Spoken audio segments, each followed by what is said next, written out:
السلام عليكم ورحمة الله وبركاته. بسم الله الرحمن الرحيم. الحمد لله الذي بعث رسوله بالهدى ودين الحق ليظهره على الدين كله ولو كره المشركون. اللهم صل على محمد وعلى آل محمد كما صليت وباركت على إبراهيم وعلى آل إبراهيم إنك حميد مجيد. أما بعد فإن أصدق الحديث كتاب سنن محمد صلى الله عليه وسلم وشر الأمور محدثاتها وكل محدثة بدعة وكل بدعة ضلالة. يا أيها الذين آمنوا اتقوا الله حق تقاته ولا تموتن إلا وأنتم مسلمون. പ്രിയമുള്ള സഹോദരി സഹോദരന്മാരെ, വിദ്യാർത്ഥിനികളെ, സഹപ്രവർത്തകരെ, വിശുദ്ധ റമദാനിൻ്റെ അവസാനത്തെ 10 പവിത്രമായ ദിനരാത്രങ്ങൾ വളരെ വേഗത്തിൽ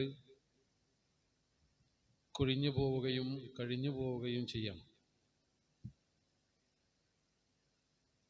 നമുക്ക് അള്ളാഹു നൽകിയ വിലമതിക്കാനാവാത്ത അനുഗ്രഹം വിശുദ്ധ റമദാനെക്കുറിച്ച് നമ്മൾ എമ്പാടും കേൾക്കുകയും മനസ്സിലാക്കുകയും അതിൻ്റെ പവിത്രത ഉൾക്കൊള്ളുകയും നമ്മുടെ കഴിവിൻ്റെ പരമാവധി അമലുസ്വാലിഹാത്തുകൾ നിർവഹിക്കുകയും ചെയ്തു വരുന്ന സമയം കൂടിയാണ്. എല്ലാത്തിനെയും പിടിച്ചു വെക്കുക, എല്ലാത്തിനും ഒരു നിയന്ത്രണം. സൗം എന്ന് പറയുന്ന വാക്കിന്റെ അർത്ഥം തന്നെ അതാണ്. അനുവദനീയമായ കാര്യങ്ങളെല്ലാം നമ്മുടെ അടുത്തുണ്ട്. ഭക്ഷണം നമ്മുടെ അടുത്തുണ്ട്, പാനീയങ്ങൾ നമ്മുടെ അടുത്തുണ്ട്. ആരും കാണാതെ വേണമെങ്കിൽ കുടിക്കുകയും തിന്നുകയും ഒക്കെ ചെയ്യാം. പക്ഷെ അള്ളാഹു കാണുന്നുണ്ട്. ഭക്ഷണവും വെള്ളവുമൊക്കെ ഉപേക്ഷിക്കുക എന്നത് നോമ്പിന്റെ ഏറ്റവും പ്രധാനപ്പെട്ട കാര്യങ്ങളിൽ ഒന്നു മാത്രമാണ്. അത് മാത്രമല്ലല്ലോ നോമ്പ്, നമുക്കറിയാവുന്നതാണ് ആ കാര്യം. അതാണ് നബി സല്ലല്ലാഹു അലൈഹി വസല്ലം മല്ലം യദ ഖൗല സൂരി വൽ അമല ബിഹി, അനാവശ്യമായ പ്രവർത്തനവും വാക്കുകളുമൊക്കെ ഉപേക്ഷിക്കുന്നില്ലെങ്കിൽ ഫലൈസ ലില്ലാഹി ഹജ്ജ, അള്ളാഹുവിന് ആ നോമ്പിന്റെ ആവശ്യമില്ല. ആ പറഞ്ഞതിലെല്ലാം ഉണ്ട്. വളരെ ചുരുങ്ങിയ വാക്കുകളിൽ നോമ്പിന്റെ ആത്മീയ പ്രാധാന്യത്തെ റസൂലുള്ളാഹി സ്വല്ലല്ലാഹു അലൈഹി വസല്ലം വളരെ മനോഹരമായി വിശദീകരിച്ച ഒരു ഹദീസാണ്. ഫലൈസ ലില്ലാഹി ഹജ്ജത്തുൻ ഫീ അൻ യതഅ ശറാബഹു വ തആമഹു, ഭക്ഷണങ്ങളും പാനീയങ്ങളും ഉപേക്ഷിക്കുന്നതുകൊണ്ട് അള്ളാഹുവിനൊരു കാര്യമില്ല. അള്ളാഹ്ക്ക് അതിന്റെ ആവശ്യമില്ല. എങ്ങനെയാണെങ്കിൽ നമ്മുടെ മറ്റ് അവയവങ്ങൾക്കും, നമ്മുടെ കണ്ണിന്, നമ്മുടെ കാതിന്, നമ്മുടെ നാവിന്, നമ്മുടെ ചിന്തകൾക്ക്, നമ്മുടെ മനോവിചാരങ്ങൾക്ക് പോലും, നമ്മുടെ ഇടപെടലുകൾക്ക്, സംസാരത്തിന്, കേൾവിക്ക്, എല്ലാത്തിനും നോമ്പാണ്. ചില ആളുകളൊക്കെ പറയും, ജീവിതത്തിൽ ചില കാര്യങ്ങളൊക്കെ ശീലിച്ചു പോയി, അത് ഒഴിവാക്കാൻ കഴിയുന്നില്ല, എന്താ ചെയ്യുക? ശീലിച്ചു പോയി. ഹാബിറ്റ് എന്ന് പറയുന്ന വാക്കതാണ്, ശീലം. 2 തരം ഹാബിറ്റുകളുണ്ട്. ഒന്ന് ദുശ്ശീലമാണ്, ഒന്ന് നല്ല ശീലങ്ങളാണ്. ദുശ്ശീലങ്ങൾ ജീവിതത്തിൽ പെട്ടെന്ന് കിട്ടും, ഒഴിവാക്കാൻ വളരെ പ്രയാസമാണ്. Bad habits are easy to get and very difficult to get rid of എന്നൊരു പഴഞ്ചൊല്ലുണ്ട്. പെട്ടെന്ന് കിട്ടും ദുശ്ശീലങ്ങൾ. അതിന് വലിയ പണിയൊന്നും എടുക്കണ്ട. ഒരു ചീത്ത കൂട്ടുകെട്ടിന് വിട്ടാൽ മതി. മദ്യപാനം എങ്ങനെയാ തുടങ്ങിയത്? എങ്ങനെയാ പുകവലി തുടങ്ങിയത്? എല്ലാ ദുശ്ശീലങ്ങളുടെയും തുടക്കം അത് ജീവിതത്തിൽ നിന്ന് പറിച്ചു കളയാൻ വളരെ പ്രയാസമാണ്. എന്നാൽ നല്ല ശീലങ്ങൾ നേടിയെടുക്കാൻ അല്പം പ്രയാസമാണ്. അത് ജീവിതത്തിൽ നിന്ന് പെട്ടെന്ന് നഷ്ടപ്പെട്ടു പോയി. നിസ്കാരം കൃത്യമായിട്ട് നിർവഹിക്കുക എന്നുള്ളതാണ് പെട്ടെന്നൊന്നും സാധിക്കൂല.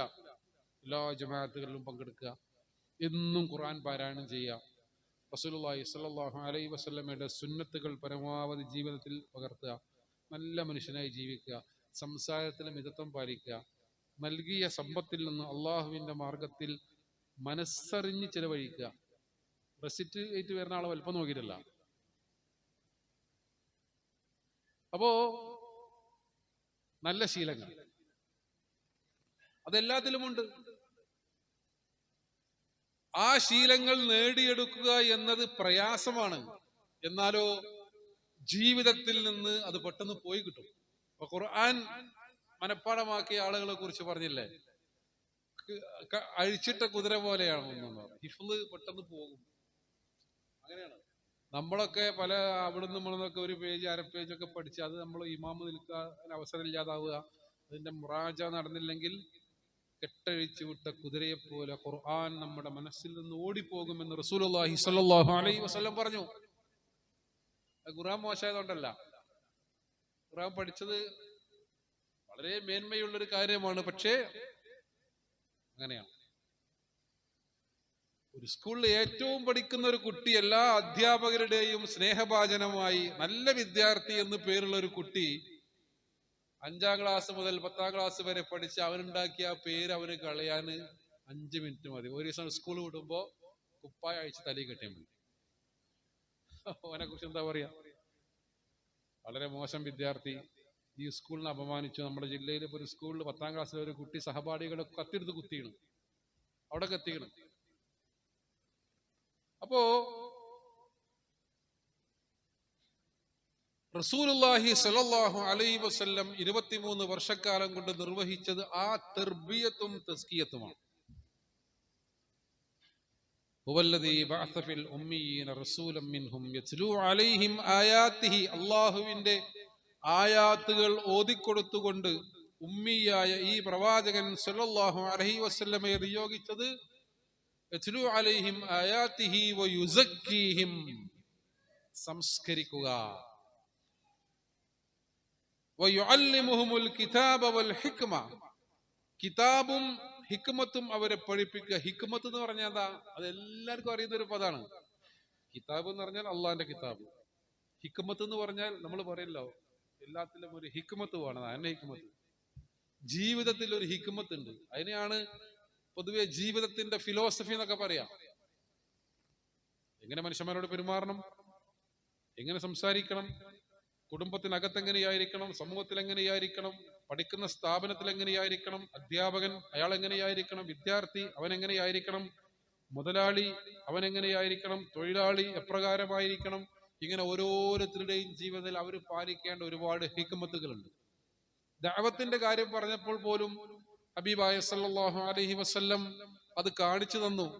ഖുർആൻ അത് നമ്മളോട് പറഞ്ഞു. അള്ളാഹിന്റെ മാർഗത്തിലേക്ക് നീ ജനങ്ങളെ ക്ഷണിക്കേണ്ടത് ബിൽ ഹിക്മ വൽ മൗഇളത്തിൽ ഹസന, ഹിക്മത്തോട് കൂടിയാണ്. ആൾക്കാരെ വെറുപ്പിക്കല്ല. നമ്മൾ സംസാരിക്കുന്നത് അങ്ങാടിയിൽ പ്രസംഗിക്കുന്നത് കേട്ടാൽ ആൾക്കാർ അവിടുന്ന് തിരിഞ്ഞു പോവല്ല വേണ്ടത്, അടുത്തേക്ക് വരണം. വഖാല, ചന്തയിൽ അള്ളാഹുവിന്റെ പ്രവാചകൻ സല്ലല്ലാഹു അലൈഹി വസല്ലമയുടെ പ്രബോധനമുണ്ട്.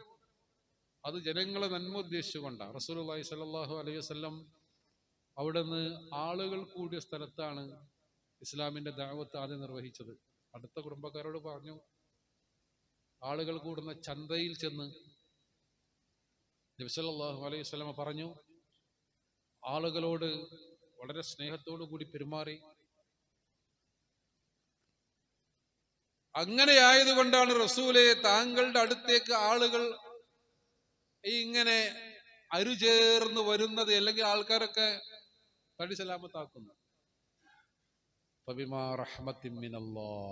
അള്ളാഹുവിന്റെ റഹ്മത്താണ്. അങ്ങനെ സ്വഭാവം ഉണ്ടാവുക, അങ്ങനെ പെരുമാറ്റ രീതി ഉണ്ടാവുക, ആൾക്കാരെ വെറുപ്പിക്കാതിരിക്കുക. അയാളോട് അയാള് വർത്തമാനം പറയാൻ പറ്റില്ല കേട്ടോ. മൂപ്പരായിട്ട് സംസാരിക്കാൻ പോയ കച്ചറുണ്ടാവും, അടി ഉണ്ടാക്കേണ്ടി വരും, അറിയില്ലേ? അങ്ങനെ ചില ആൾക്കാർ നമ്മുടെ നാട്ടിലുണ്ടാവുമല്ലോ, നമ്മളതിൽ പെടാൻ പാടില്ല. മൂപ്പര് സംഗതി ശരിയാണ്, പക്ഷെ മൂപ്പരായിട്ട് വർത്തമാനം പറയാൻ പറ്റില്ല. നബി സല്ലല്ലാഹു അലൈഹി വസല്ലമയെ കുറിച്ച് വിശുദ്ധ ഖുർആൻ പറയാ അള്ളാന്റെ റഹ്മത്ത് കൊണ്ട്.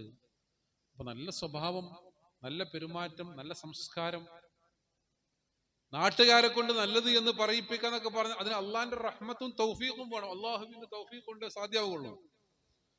ഫബിമാ റഹ്മത്തിൻ മിനല്ലാഹി ലിൻത ലഹും വലൗ കുൻത ഫല്ലൻ അലീദൽ ഖൽബി ലൻഫല്ലൂ മിൻ ഹൗലിക്. നബിയെ, നിങ്ങൾ അവരോട് സ്നേഹത്തോടുകൂടി മയത്തിൽ പെരുമാറിയത് അള്ളാഹുവിന്റെ അനുഗ്രഹം കൊണ്ടാണെന്ന്. നിങ്ങൾ പരുഷ സ്വഭാവിയായിരുന്നെങ്കിൽ, ഒരു കടിച്ചാപ്പറിച്ച് എന്നൊക്കെ പറയല നമ്മള്, അങ്ങനെയായിരുന്നെങ്കിൽ ആളുകൾ നിങ്ങളുടെ അടുത്ത് നിന്ന് ഓടിപ്പോകുമായിരുന്നു. നബി സല്ലല്ലാഹു അലൈഹി വസല്ലമ അതിന് മാതൃക കാണിച്ചു. റസൂലുള്ളയാകുന്നതിന് മുമ്പ് മക്കയിലെ ആളുകൾ റസൂലുള്ളയെ അൽ അമീൻ എന്ന് വിളിച്ചു. കഅബാലയത്തിന്റെ ചെരുവിൽ ഹജറുൽ അസ്വദ് എടുത്തു വെക്കാൻ വിശ്വസ്തനായ മുഹമ്മദ് മുസ്തഫ സല്ലല്ലാഹു അലൈഹി വസല്ലമയെ അവർക്ക് സ്വീകരിക്കാൻ മടിയുണ്ടായില്ല. അൽ അമീൻ. മക്കയിലുണ്ടായിരുന്ന ആളുകൾ വിശ്വസിച്ച് ഏൽപ്പിച്ചു മുതലുകൾ അള്ളാഹിന്റെ റസൂലിന്റെ അടുത്ത്.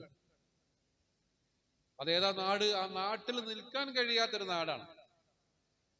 തെമ്മാടിത്തരങ്ങളുടെയും വൃത്തികേടുകളുടെയും കൂടാരവും കേദാരവുമായ ആ നാട്ടിൽ നിൽക്കാൻ കഴിയാതെ, അതുമായി രാജിയാകാൻ കഴിയാതെ, യോജിച്ചു പോകാൻ കഴിയാതെ വന്നപ്പോഴാണ് അള്ളാഹുവിന്റെ പ്രവാചകൻ സല്ലല്ലാഹു അലൈഹി വസല്ലം മലയുടെ മുകളിലേക്ക് കയറിപ്പോയത്. തപസ്സിരിക്കാൻ പോയതല്ല. നാട്ടില് വലിയ സുഖം ഉണ്ടായിരുന്നില്ല. വിഗ്രഹാരാധന, മദ്യപാനം, ചൂതാട്ടം, അതേപോലെ തന്നെ സ്വന്തം ശരീരം വിറ്റ് ജീവിക്കുന്ന സ്ത്രീകൾ, വേശ്യകൾ, ചെറിയ ചെറിയ പ്രശ്നങ്ങൾക്ക് പോലും അടിപിടി, കലാപം, ഇങ്ങനെയുള്ള സാമൂഹികവും കുടുംബപരവും സദാചാരപരവും ഒക്കെ ആയിട്ടുള്ള നിരവധി പ്രശ്നങ്ങൾ, സ്വസ്ഥതയില്ലാത്ത ഒരു നല്ല മനുഷ്യന് ജീവിക്കാൻ പറ്റിയ അന്തരീക്ഷം ഒന്നും മക്കയിൽ ഉണ്ടായിരുന്നില്ല. അങ്ങനെയാണ് നബി സല്ലല്ലാഹു അലൈഹി വസല്ലം ഹിറാ ഗുഹയുടെ മുകളിൽ അവിടെ പോയി സ്വസ്ഥമായി ഇരിക്കുന്നതല്ല. ഞാനവിടെ പോയി ഇരിക്കുകയാണ്, എനിക്ക് ജിബ്രീൽ അലൈഹിസ്സലാം എന്ന മലക്ക് വരും, എന്നെ നബിയായി തിരഞ്ഞെടുക്കും, എനിക്ക് ഖുർആൻ കിട്ടുന്നൊന്നും നബിക്കറിയില്ലോ. നബി റസൂലുള്ളാഹിയുടെ അടുത്ത് ജിബ്രീൽ അലൈഹിസ്സലാം വന്നപ്പോൾ നബി ആകെ പേടിച്ച് വിറച്ചു. സമ്മിലൂനി എന്ന് പറഞ്ഞപ്പോൾ പ്രധാനപ്പെട്ട ഒരു പാട്ടായി മലയാളത്തിൽ ഇറങ്ങിയിട്ടുണ്ട്. പദപ്പെട്ടു മൂടോ ഖദീജ എന്ന്. സമ്മിലൂനി. പേടിച്ച് വിറച്ചു. അപ്രതീക്ഷിതമായി ആകാശലോകത്തുള്ള മലക്ക് ഭൂമി ലോകത്തുള്ള മനുഷ്യനായ മുഹമ്മദ് മുസ്തഫ സല്ലല്ലാഹു അലൈഹി വസല്ലമയെ ആലിംഗനം ചെയ്തു. ഇഖ്റ, വായിക്ക്. മാ അന ബിഖാരിഇൻ, എനിക്ക് വായിക്കാൻ അറിയില്ല. പിന്നെ പറഞ്ഞു. പേടിച്ച് വിറച്ച മലയുടെ മുകളിൽ നിന്ന് ഈ സമുദായത്തിന്റെ ഭാരം മുഴുവൻ അവൻ തുടങ്ങിയതാ. അള്ളാഹുവിന്റെ റസൂലുള്ളാഹി സ്വല്ലല്ലാഹു അലൈഹി വസല്ലമക്ക് ഈ സമുദായത്തോടുള്ള ഇഷ്ടം, നമ്മളോടുള്ള ഇഷ്ടം, നമ്മളോടുള്ള സ്നേഹം, നമ്മുടെ കാര്യത്തിൽ അങ്ങേയറ്റം താല്പര്യമുള്ളവനും അങ്ങേയറ്റം നമ്മളോട് ദയയും കരുണയും ഉള്ളവനാണ് റസൂലുള്ളാഹി എന്ന് ഖുർആൻ പറഞ്ഞു. ഖദീജ ബീബിയുടെ അടുത്തേക്ക് ഓടി വന്നു. എന്നിട്ട് 23 കൊല്ലക്കാലം കൊണ്ട് പ്രവാചക തിരുമേനിയും സഹാബാ കിറാം റളിയല്ലാഹു അൻഹും കടന്നുപോയ വൈതരണികൾ എത്രയാണ്! എങ്ങനെ അവർക്ക് പിടിച്ചിരിക്കാൻ പറ്റിയത്? പിടിച്ചു നിൽക്കാൻ പറ്റിയത് മനസ്സിന്റെ ശക്തി കൊണ്ടാണ്, വേറെ ഒന്നുമില്ല. മനസ്സിന് ഭയങ്കര പവറുണ്ട് മനുഷ്യന്റെ. റുസ്തമിന്റെ കൊട്ടാരത്തിലേക്ക് കടന്നു ചെന്നുകൊണ്ട് റബീ ഇബ്നു ആമിർ എന്ന് പറയുന്ന സ്വഹാബി തേഞ്ഞ ഒരു വാളും പിടിച്ച് കീറിയ വസ്ത്രവും ധരിച്ച് രാജാവിന്റെ മുഖത്ത് നോക്കി അല്ലാഹു ബതഅസന എന്ന് ഉറക്കെ പറഞ്ഞു. ഇങ്ങനെ പറയാൻ സാധിച്ചത്, കൊട്ടാരത്തിലേക്ക് കണ്ട് കിടക്കണമെങ്കിൽ അതിന് പ്രത്യേക ചട്ടവട്ടങ്ങളൊക്കെ ഉണ്ട്.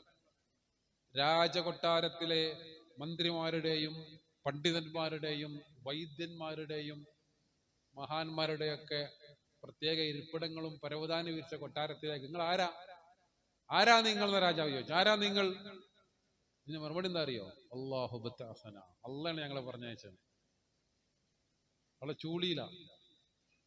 വസ്ത്രങ്ങളൊക്കെ അത്ര അഴകുള്ള വസ്ത്രങ്ങളൊന്നുമല്ല. കയ്യിലുള്ള വാള് പഴയൊരു വാളാണ്. ഏറ്റവും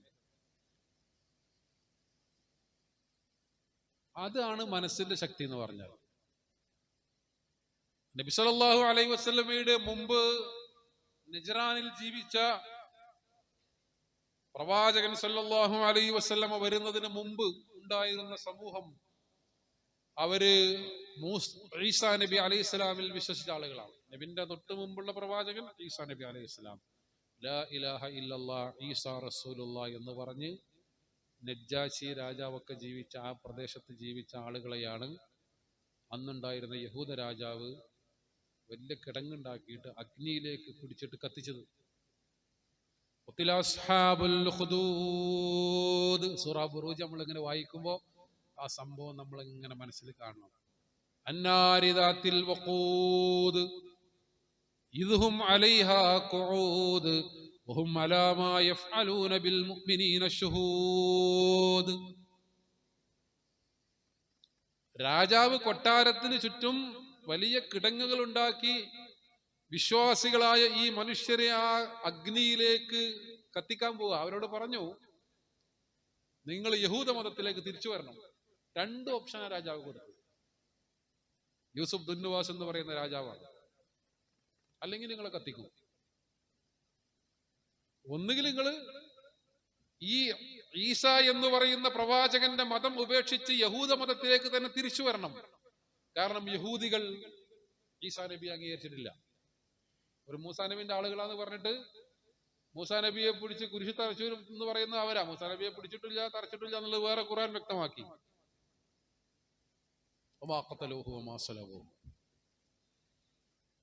പക്ഷെ ഈ വിശ്വാസികൾ തിരഞ്ഞെടുത്തത് 2ാമത്തെ ഓപ്ഷനാണ്. ഞങ്ങൾ യഥാർത്ഥ വിശ്വാസികൾ അള്ളാഹുവിലും ഈ പ്രവാചകനിലും വിശ്വസിക്കുന്ന, അതിൽ നിന്ന് ഞങ്ങൾ അണുവളവും മാറൂല. അതാണ് മനസ്സിന്റെ ശക്തി എന്ന് പറഞ്ഞത്. അത് ഖുർആൻ പറയുന്നുണ്ട്. എന്താ അവർ ചെയ്ത് തെറ്റ്? അവർ നാട്ടിൽ കുഴപ്പമുണ്ടാക്കിയോ? അവർ കലാപം ഉണ്ടാക്കിയോ? അവര് രാജാവിനെതിരെ വിപ്ലവം നയിച്ചോ? ഒന്നുമില്ല. പ്രതാപശാലിയായ അള്ളാഹുവിൽ വിശ്വസിച്ചു എന്ന ഒരു തെറ്റ് മാത്രമേ അവർ ചെയ്തുള്ളൂ. അവരെ പിടിച്ചിട്ട് തീയിലിട്ട് കത്തിച്ചു. ഖുർആൻ ആ സംഭവം വിശദീകരിച്ചു. അപ്പൊ സഹോദരങ്ങളെ, എക്കാലത്തെയുമുള്ള വിശ്വാസികളുടെ വിജയത്തിന്റെ നിദാനം തങ്ങളുടെ ശത്രുവായ രാജാവിനെ ഏറ്റുമുട്ടി കൊലപ്പെടുത്തുവാനും അയാളുടെ കഥ കഴിക്കുവാനും പോകുമ്പോ പടച്ചോൻ പറഞ്ഞു, നിങ്ങളൊരു നദി കടന്നു പോകണം. ആ നദി കടന്നു പോകുമ്പോ നിങ്ങൾക്ക് ദാഹമൊക്കെ ഉണ്ടാകും. അവിടെ ഒരു പരീക്ഷണം പടച്ചവൻ ഏർപ്പെടുത്തി. അതിൽ നിന്ന് ആരും വെള്ളം കുടിക്കരുത്. കൈ കൊണ്ട് ഇങ്ങനെ ഒരു കോരൽ ഇങ്ങനെ കോരിട്ട് കുടിക്കാം, അതിലപ്പുറം കുടിക്കാൻ പാടില്ല. കുറച്ച് ആളുകൾ ഒഴികെ ആ പരീക്ഷണത്തിൽ പൊട്ടി. എല്ലാരും കുടിച്ചു. കുറച്ചാളുകൾ മാത്രം. നദി കണ്ട് കടന്നു നോക്കുമ്പോ ഒരു കോര് കുടിച്ച ആൾക്കാർ വളരെ കുറച്ച്. ബാക്കി എല്ലാവരും വേന്തി കുടിച്ചു. കാരണം നടന്ന് യാത്ര ചെയ്ത് വരില്ലേ, ദാഹാണ്. ആ സംഘമാണ് പറഞ്ഞത്. അപ്പോ കൂടുതലുള്ള ആളുകൾ പറഞ്ഞു, ജാലൂത്ത് എന്ന് പറയുന്ന വലിയൊരു ഭയങ്കര ആചാനബാഹുവാണ് ജാലൂത്ത്. ജാലൂത്ത് എന്ന് പറയുന്ന മഹാമല്ലനായ അതിശക്തവാനായ അധികാരമുള്ള ആ പോക്കിരി രാജാവിനെ നമ്മൾ ഈ സാധുക്കളായ 4 ആൾക്കാർ പോകാൻ എന്താക്കാനാ എന്ന് ചോദിച്ചപ്പോഴാണ് വിശ്വാസികളായ ആളുകൾ പറഞ്ഞത്,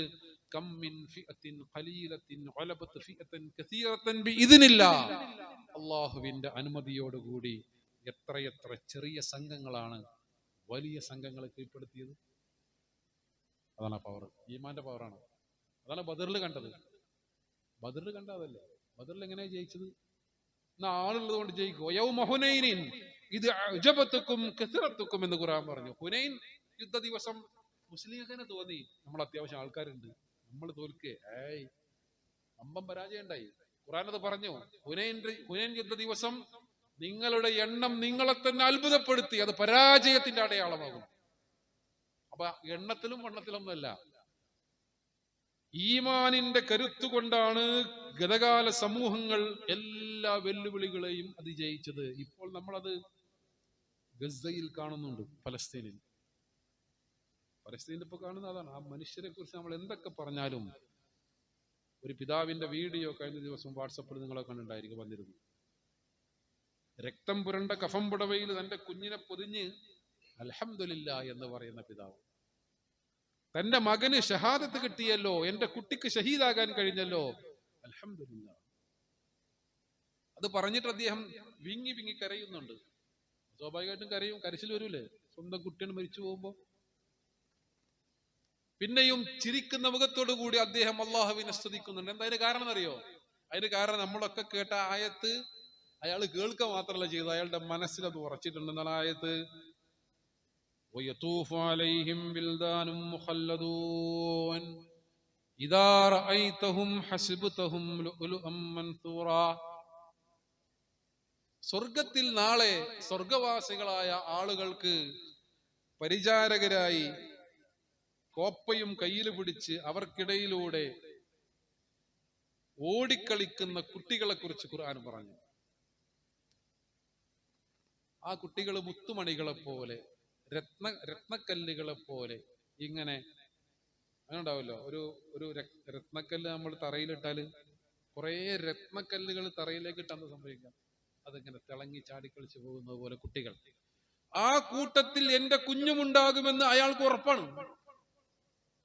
അതാണ് ആ ഈമാന്റെ ശക്തി എന്ന് പറഞ്ഞാൽ. അതാണ് ഓരോ ഫലസ്തീനിയുടെയും ഗസയിലെ 90% കെട്ടിടങ്ങളും തകർത്ത് അവിടേക്ക് മടങ്ങി വന്നവരവര്. ആരും പേടില്ല അവർക്ക്. രണ്ടാമതും കരാറുകളൊക്കെ ലംഘിച്ച് അവിടെ ഇസ്രായേൽ എന്ന് പറയുന്ന ലോകത്തിലെ ഭീകര രാഷ്ട്രം ബോംബ് വർഷിച്ചുകൊണ്ടിരിക്കുകയാണ്. നമ്മളൊക്കെ എത്ര സന്തോഷത്തിലാണ്. നോമ്പനുഷ്ഠിക്കുന്നു, പള്ളിയിൽ വരുന്നു, നോമ്പ് തുറക്കുന്നു, സമാധാനപരമായി വീട്ടിൽ പോകുന്നു, കിടന്നുറങ്ങുന്നു. അവർക്ക് വേണ്ടി നമ്മൾ പ്രാർത്ഥിക്കണം. ഗസയിലെ ഖാൻ യൂനിസ് എന്ന് പറയുന്ന പ്രദേശത്ത് അൽ നാസിർ എന്ന് പറയുന്ന ആശുപത്രി വളപ്പിൽ നിന്ന്, കൂട്ടക്കുഴിമാടത്തിൽ നിന്നാണ് 300-ൽ പരം മൃതദേഹങ്ങൾ കണ്ടെടുത്തത്. നമ്മളെ സഹോദരന്മാരാണ് അവർ. വടക്കൻ ഗസയിലെ അൽ ഷിഫ ആശുപത്രിയുടെ അങ്കണത്തിൽ നിന്നും അതേപോലെ ഒന്നായിട്ട് വലിയ കുഴി ഉണ്ടാക്കിയിട്ട് മനുഷ്യന്മാരെ കൊന്നതിൽ കുഴിച്ചു മൂടാണ്. ഇത് ഏത് കാലത്താ? ഇത് 5 നൂറ്റാണ്ടോ 10 നൂറ്റാണ്ടോ അപരിഷ്കൃത കാലത്തോ അല്ല. നമ്മൾ ജീവിക്കുന്ന ഈ വർഷം സംഭവിച്ചത്. ആർക്ക്? ലോകത്ത് ജീവിക്കുന്ന നമ്മളെ പോലെയുള്ള മുസ്ലിം ഉമ്മത്തിന്. അവരുടെ മനഃശക്തി കൊണ്ട് അതിനെയൊക്കെ അതിജയിക്കണം. സ്വന്തം ബാപ്പാനെ കാണാനില്ല, ഭാര്യയെ കാണാനില്ല, മക്കളെ കാണാനില്ല, ഭർത്താവിനെ കാണാനില്ല, എന്നിട്ട് തെരഞ്ഞു നടക്കുക ആളുകൾ. ഈ കൂട്ടക്കുഴിമാടത്ത് നിന്ന് കണ്ടെടുത്ത മയ്യത്തുകളിൽ ആശുപത്രിയിൽ ചികിത്സയിൽ കഴിയുന്ന രോഗികൾ വരെയുണ്ട്. എന്താ തെളിവ്? ഇഞ്ചക്ഷൻ കൊടുക്കാൻ നമ്മൾ കയ്യിൽ കിട്ടുമല്ലോ സാധനം, അത് അവരുടെ കയ്യിലുണ്ടായിരുന്നു. മൂത്രത്തിന്റെ പൈപ്പുള്ള രോഗികൾ, ഗ്ലൂക്കോസിന്റെ പൈപ്പ് കയ്യിൽ കുത്തിയ രോഗികളെ കയ്യിലുണ്ട്. ഇവരെയൊക്കെ ഒന്നായിട്ട് കൊന്നു കുഴിച്ചു മൂടിയതാണ് ഇസ്രായേൽ. അല്ലാഹു സുബ്ഹാനഹു വ തആല ആ സഹോദരങ്ങൾക്ക് ശുഹദാക്കളുടെ പദവി നൽകി അനുഗ്രഹിക്കട്ടെ. ഖുർആൻ അവരെ കുറിച്ച് പറഞ്ഞത് വലാ തഖൂലു ലിമൻ യുഖ്തലു ഫീ സബീലില്ലാഹി അംവാതാ. അള്ളാഹുവിന്റെ മാർഗത്തിൽ മരിച്ച ആളുകളെ അങ്ങനെ ഈമാനികാവേശത്തോടു കൂടി അള്ളാഹുവിന്റെ വലിയുകളായി, അള്ളാഹുവിന്റെ യഥാർത്ഥ അടിമകളായി അങ്ങനെ മരിച്ച ആളുകളുണ്ടല്ലോ, മുസ്ലിങ്ങളായി എന്ന കാരണത്താലാണ് ഇപ്പൊ അവർ കൊല്ലപ്പെടുന്നത്. അവർ ശുഹദാക്കൾ തന്നെയാണ്. അവര് മരിച്ചു നിങ്ങൾ പറയരുത് കേട്ടോ എന്നാണ്.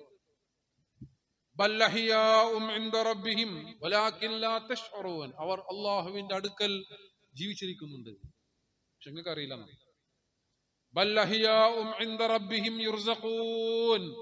അവർ അള്ളാഹുവിന്റെ അടുക്കൽ ജീവിച്ചിരിക്കുന്നുണ്ട്, അവർക്ക് അവിടെ ഭക്ഷണം നൽകുന്നുണ്ട്.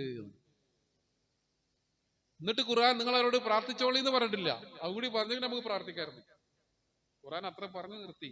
അവർക്ക് അവിടെ പദവികളുണ്ട്, അവര് മറ്റൊരു ലോകത്താണുള്ളത്, അത് ആത്മീയമായ ലോകമാണ്. അവർക്ക് ഈ ലോകമായിട്ടൊരു ബന്ധമില്ല. അള്ളാഹു അവരെ വേണ്ട പോലെ ആദരിക്കുന്നുണ്ട്. നാളെ പരലോകത്ത് ആ രക്തകണങ്ങളോടുകൂടി അവർ എഴുന്നേറ്റ് വരും. അത് ഇസ്ലാമിന്റെ പടക്കളത്തിൽ ഷഹീദായ ശുഹദാക്കളെ കുറിച്ച് അള്ളാഹുവിന്റെ റസൂൽ പറഞ്ഞു. ശുഹദാക്കളെ കുളിപ്പിക്കാതെ മറവി എന്തിനാ? നാളെ ആ രക്തകണങ്ങളോടുകൂടി അവർ മഹ്ശറ മൈതാനിയിൽ ഹാജരാകും. ചരിത്രത്തിൽ കഴിഞ്ഞു പോയ ആളുകൾ ഇന്നും ഇപ്പൊ അതേപോലെയല്ലേ ഗസയിലുള്ള മനുഷ്യർ പീഡനം അനുഭവിക്കുന്നത്? ഒരു ബിൽഡിങ്ങിന്റെ മുകളിൽ ബോംബ് വീണ് മിസൈല് വീണാൽ എന്താ അടുത്ത അവസ്ഥ എന്നറിയോ? ആകെയുള്ള 40 കിലോമീറ്റർ 42 കിലോമീറ്റർ ദൂരം അതിൽ 23 ലക്ഷം മനുഷ്യർ, അതിൽ അരക്കോടിലധികം ആൾക്കാരെ അവർ കൊന്നു. ലോകത്ത് ഏറ്റവും ജനസാന്ദ്രത കൂടിയ സ്ഥലം, എല്ലാവർക്കും വീടുണ്ടാക്കാൻ സ്ഥലമില്ല. അപ്പൊ ഇങ്ങനെ മേലക്കാണ് വീട്. ഗസയിലെ വീടുകളൊക്കെ ഫ്ലാറ്റുകളാണ്, മുകളിലേക്ക് ഇങ്ങനെ ഉണ്ടാക്കി പോയതാണ്. അപ്പൊ ഒരു മിസൈല് വന്ന് ഒരു ബിൽഡിങ്ങിന്റെ മുകളിൽ വീണാൽ ഒരു 100 കുടുംബമാണ് ശരിയാവും. അത്ര വലിയ പരീക്ഷണങ്ങൾ. പക്ഷെ അവർ വിട്ടുകൊടുക്കുന്നില്ല. ആളുകള് അവരവരുടെ ഈമാനിന്റെ ശക്തി കൊണ്ട് പൊരുതുകയാണ്. അതാണ് നമ്മൾ ഉണ്ടാക്കിയെടുക്കേണ്ടത്. പ്രത്യേകിച്ച് വരും കാലത്ത്. ഇന്ന് മുസ്ലിമായി ജീവിക്കുന്ന അത്ര എളുപ്പമുള്ള കാര്യമൊന്നുമല്ല, നല്ല പ്രയാസമുള്ള കാര്യമല്ല. നമ്മളെ സംബന്ധിച്ച് ബോംബുകളും മിസൈലുകളും അല്ല നമ്മുടെ തലക്ക് മുകളിൽ വന്ന് വീഴുന്നത്, ഒരുപക്ഷെ അതിനേക്കാൾ മാരകമായ വെല്ലുവിളികളാണ്. നമ്മൾ സാധാരണ പറയല്ലോ, ആ വീട്ടിൽ ഭയങ്കര പരീക്ഷണമാണ്, അവിടെ വാപ്പ സ്ട്രോക്ക് വന്ന് തളർന്ന് കിടക്കുകയാണ്, ആകെ ഒരു മകനാണ്ടായിരുന്നത്, ആ മകൻ അപകടത്തിൽ മരിച്ചു. എന്താ വീട്ടിന്റെ അവസ്ഥ? ഒരു പരീക്ഷണം, ഭയങ്കര പരീക്ഷണം. രോഗം, സാമ്പത്തികമായ ബുദ്ധിമുട്ട്, ഭൗതികമായ വിഭവങ്ങളുടെ കുറവ്, ഇതൊക്കെ നമ്മൾ പരീക്ഷണങ്ങളായി കാണുമല്ലോ. അതിനേക്കാളും വലിയ പരീക്ഷണം എന്താ അറിയോ? അള്ളാഹു നമുക്ക് ഇഷ്ടം പോലെ സമ്പത്ത് നൽകി, സന്താനങ്ങൾ നൽകി, സൗകര്യങ്ങൾ നൽകി, വിദ്യാഭ്യാസം നൽകി, വിജ്ഞാനം നൽകി, ആരോഗ്യം നൽകി, അറിവ് നൽകി, സൗന്ദര്യം നൽകി, സൗകര്യങ്ങൾ നൽകി. അതും പരീക്ഷണമാണ്.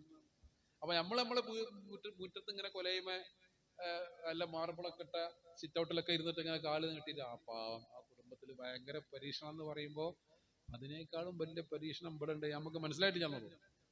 നമുക്ക് പഠിച്ചം പണം നൽകി, ആ പണം കൊണ്ട് എന്താണ് ചെയ്യുന്നത് എന്ന് പഠിച്ചോ നോക്കി നമ്മളെ പരീക്ഷിക്കുന്നുണ്ട്. നമുക്ക് അള്ളാഹു ആരോഗ്യം നൽകി, ആ ആരോഗ്യം കൊണ്ട് എന്ത് ചെയ്യുന്നു? സൗകര്യങ്ങൾ നൽകി, സൗന്ദര്യം നൽകി. ഇപ്പോ ഹയർ സെക്കൻഡറി പരീക്ഷ, SSLC പരീക്ഷ നടക്കുന്ന സമയമാണ്, നോമ്പുകാലാണ്. ഞാനിങ്ങനെ നിരീക്ഷിച്ചു നോക്കിയപ്പോ, ഞാനിപ്പോ പരീക്ഷ ഡ്യൂട്ടി ചെയ്യുന്ന സ്കൂളില് ഉച്ചയ്ക്ക് ശേഷം ഹയർ സെക്കൻഡറി പരീക്ഷ. അപ്പോൾ അവിടെ ഒരു 90% മുസ്ലിം കുട്ടികളാണ്. ഈ കുട്ടികളൊക്കെ നോമ്പൊലുക്കുണ്ട്. നോമ്പൊലുക്കാത്ത കുട്ടികളൊന്നും ഇപ്പം ഉണ്ടാവില്ല. പക്ഷെ അതിലൊരു 60-70% കുട്ടികൾ തലയിൽ തട്ടമില്ലാതെ ഇസ്ലാമികമായ വസ്ത്രം ധരിക്കാതെയാണ് സ്കൂൾ വരുന്നത്. എത്ര വയസ്സാ? +2 പഠിക്കുന്ന കുട്ടിക്ക് 17 വയസ്സ്, 18 വയസ്സ്. ഈ കുട്ടി എവിടുന്ന് ഇറങ്ങിപ്പോകുന്നത്? നമ്മുടെ വീട്ടിൽ നിന്നാണെന്ന്. പാപ്പാര ആചാരാണ്, മഹലിന്റെ പ്രസിഡന്റാണ്, ഖാദിയാണ്. ഓരോ സംഘടനയുടെയും ഭാരവാഹികളാണ് വാപ്പിയും ഉമ്മിയും പെരിയിലുള്ള ആൾക്കാരൊക്കെ. മകള് പോകുന്നതോ ഈ നോമ്പ് നോൽക്കാൻ. ഞാൻ പറയുന്നത്, നമ്മൾ ഈ തസ്കിയത്തിനെ കുറിച്ച് പറയുമ്പോ ഇത് പുറംപൂച്ചല്ല, ഇത് തിരിയാത്തൊരു കുഴപ്പം നമ്മുടെ സമൂഹത്തിനുണ്ട്. അത് വേണ്ടത്. കുതിബ അലൈക്കുമുസ് സിയാമു കമാ കുതിബ അലല്ലദീന മിൻ ഖബ്ലിക്കും ലഅല്ലക്കും തത്തഖൂൻ എന്ന ആയത്ത് കേൾക്കാത്തവരോ അർത്ഥം അറിയാത്തവരോ ആയി ഒരു സാധാരണ മുസ്ലിങ്ങൾ ആരും ഉണ്ടാവില്ല. ആ ആയത്തിന്റെ തുടക്കം എന്താ? യാ അയ്യുഹല്ലദീന ആമനൂ, സത്യവിശ്വാസികളെ നിങ്ങൾക്ക് നോമ്പ് നിർബന്ധമാക്കിയിരിക്കുന്നു. ഒരാൾ സത്യവിശ്വാസി ആവണമെങ്കിൽ ആദ്യം അല്ലാഹുവിന്റെ റസൂൽ പറഞ്ഞു കേൾക്കണ്ടേ? തലയിൽ തട്ടം പോലും ഇടാത്ത പ്രായപൂർത്തിയായ ഒരു പെൺകുട്ടിയുടെ നോമ്പ് പടച്ചോന്റെ അടുത്തേക്ക് എത്തൂല? നിങ്ങളെ അഭിപ്രായം എന്താ? ഞാൻ അഭിപ്രായം പറഞ്ഞില്ല, പടച്ചോൻ തീരുമാനിച്ചോളും. പക്ഷെ അള്ളാന്റെ റസൂല് പഠിപ്പിച്ച ഷർത്തുകൾ വെച്ച് നോക്കുകയാണെങ്കിൽ അത് എത്താനുള്ള സാധ്യത വളരെ കുറവാണ്. എങ്ങനെ എത്തുക? നിസ്കരിക്കാതെ മുമ്പ് കുട്ടികളുണ്ട്, ചെറുപ്പക്കാരുണ്ട്. അപ്പൊ ഇസ്ലാം എന്ന് പറഞ്ഞാൽ ഇങ്ങനെ അടയാളങ്ങളിൽ മാത്രമല്ല. താടിലുള്ള കാണുമ്പോ തലയിൽ കൂടി തട്ടിടുക, മൂലേരെ കാണുമ്പോ തട്ടിടുക, വെല്ലിപ്പ് വരുമ്പോ തട്ടിടുക, പുറത്തേക്ക് ഇറങ്ങിയാലില്ല. അപ്പൊ എന്തിനാണ് നമ്മൾ നോമ്പനുഷ്ഠിക്കുന്നത്? അവിടെ തൊട്ട് ഇപ്പൊ വിദ്യാലയങ്ങളിലൊക്കെ പഠിക്കുന്ന കുട്ടികൾ, ഇപ്പോ നോക്കൂ നിങ്ങൾ, 1:30 മണിക്കാണ് ഹയർ സെക്കൻഡറി പരീക്ഷ തുടങ്ങുന്നത്. SSLC രാവിലെ കഴിയും. 1:30 മണിക്ക് ഹയർ സെക്കൻഡറി പരീക്ഷ തുടങ്ങിയാൽ അത് 4:15 മണിക്ക് അവസാനിക്കും. വെള്ളിയാഴ്ചയാണെങ്കിൽ 4:45. 1:15 മണിക്ക് 1:30 മണിക്ക് തുടങ്ങുന്ന പരീക്ഷക്ക് 12:40 ബാങ്ക് കൊടുത്താൽ 1:30 മണി വരെ 50 മിനിറ്റ് സമയമുണ്ട്. ദൂരസ്കരിക്കാലോ. എല്ലാ വിദ്യാലയങ്ങളിലും പ്രയർ ഹാൾ ഉണ്ടാവും, അല്ലെങ്കിൽ അതിനോട് ചേർന്ന് പള്ളി ഉണ്ടാകും. എന്നാൽ പല കുട്ടികളും അത് ഒരുമിച്ച് വീട്ടിൽ പോയിട്ട് നിസ്കരിക്കുക, ഖലാ എന്നൊക്കെ പറയാം. അങ്ങനെ ഖലാവ് ഇല്ല. ഖലാ എന്ന് പറഞ്ഞാൽ ഉറങ്ങിയ ആള് അറിയാതെ ഉറങ്ങിപ്പോയി, അല്ലെങ്കിൽ സ്ഥിരമായി ജമാഅത്തിൽ പങ്കെടുക്കുന്ന ഒരാള് ചിലപ്പോൾ ഉണ്ടാവും. അങ്ങനെയൊക്കെ ഉണ്ടാവും. എന്നും യഷാ ജമാഅത്ത് നിസ്കരിക്കുന്നു, ഒരു ദിവസം യഷാ ജമാഅത്തിൽ പങ്കെടുക്കാൻ നമുക്ക് സൗകര്യം കിട്ടിയില്ല, അങ്ങനെ ഭക്ഷണമൊക്കെ വീട്ടിൽ പോയി ഇങ്ങനെ കിടന്ന് പഠിച്ചവനെ 12 മണിയായപ്പോൾ ഓർമ്മയത് യശ നിസ്കരിച്ചില്ലല്ലോ. അങ്ങനെയൊക്കെ വരും. മറന്നു പോകും മനുഷ്യൻ ചിലപ്പോൾ, അല്ലെങ്കിൽ ഉറക്കിൽ പെട്ടു. അവർക്കൊക്കെയാണ് ഈ ഖലാ. അല്ലാതെ ജമ്മും കസറുമാണ് യാത്രക്കാർക്കോ രോഗികൾക്കൊക്കെ പറഞ്ഞത്.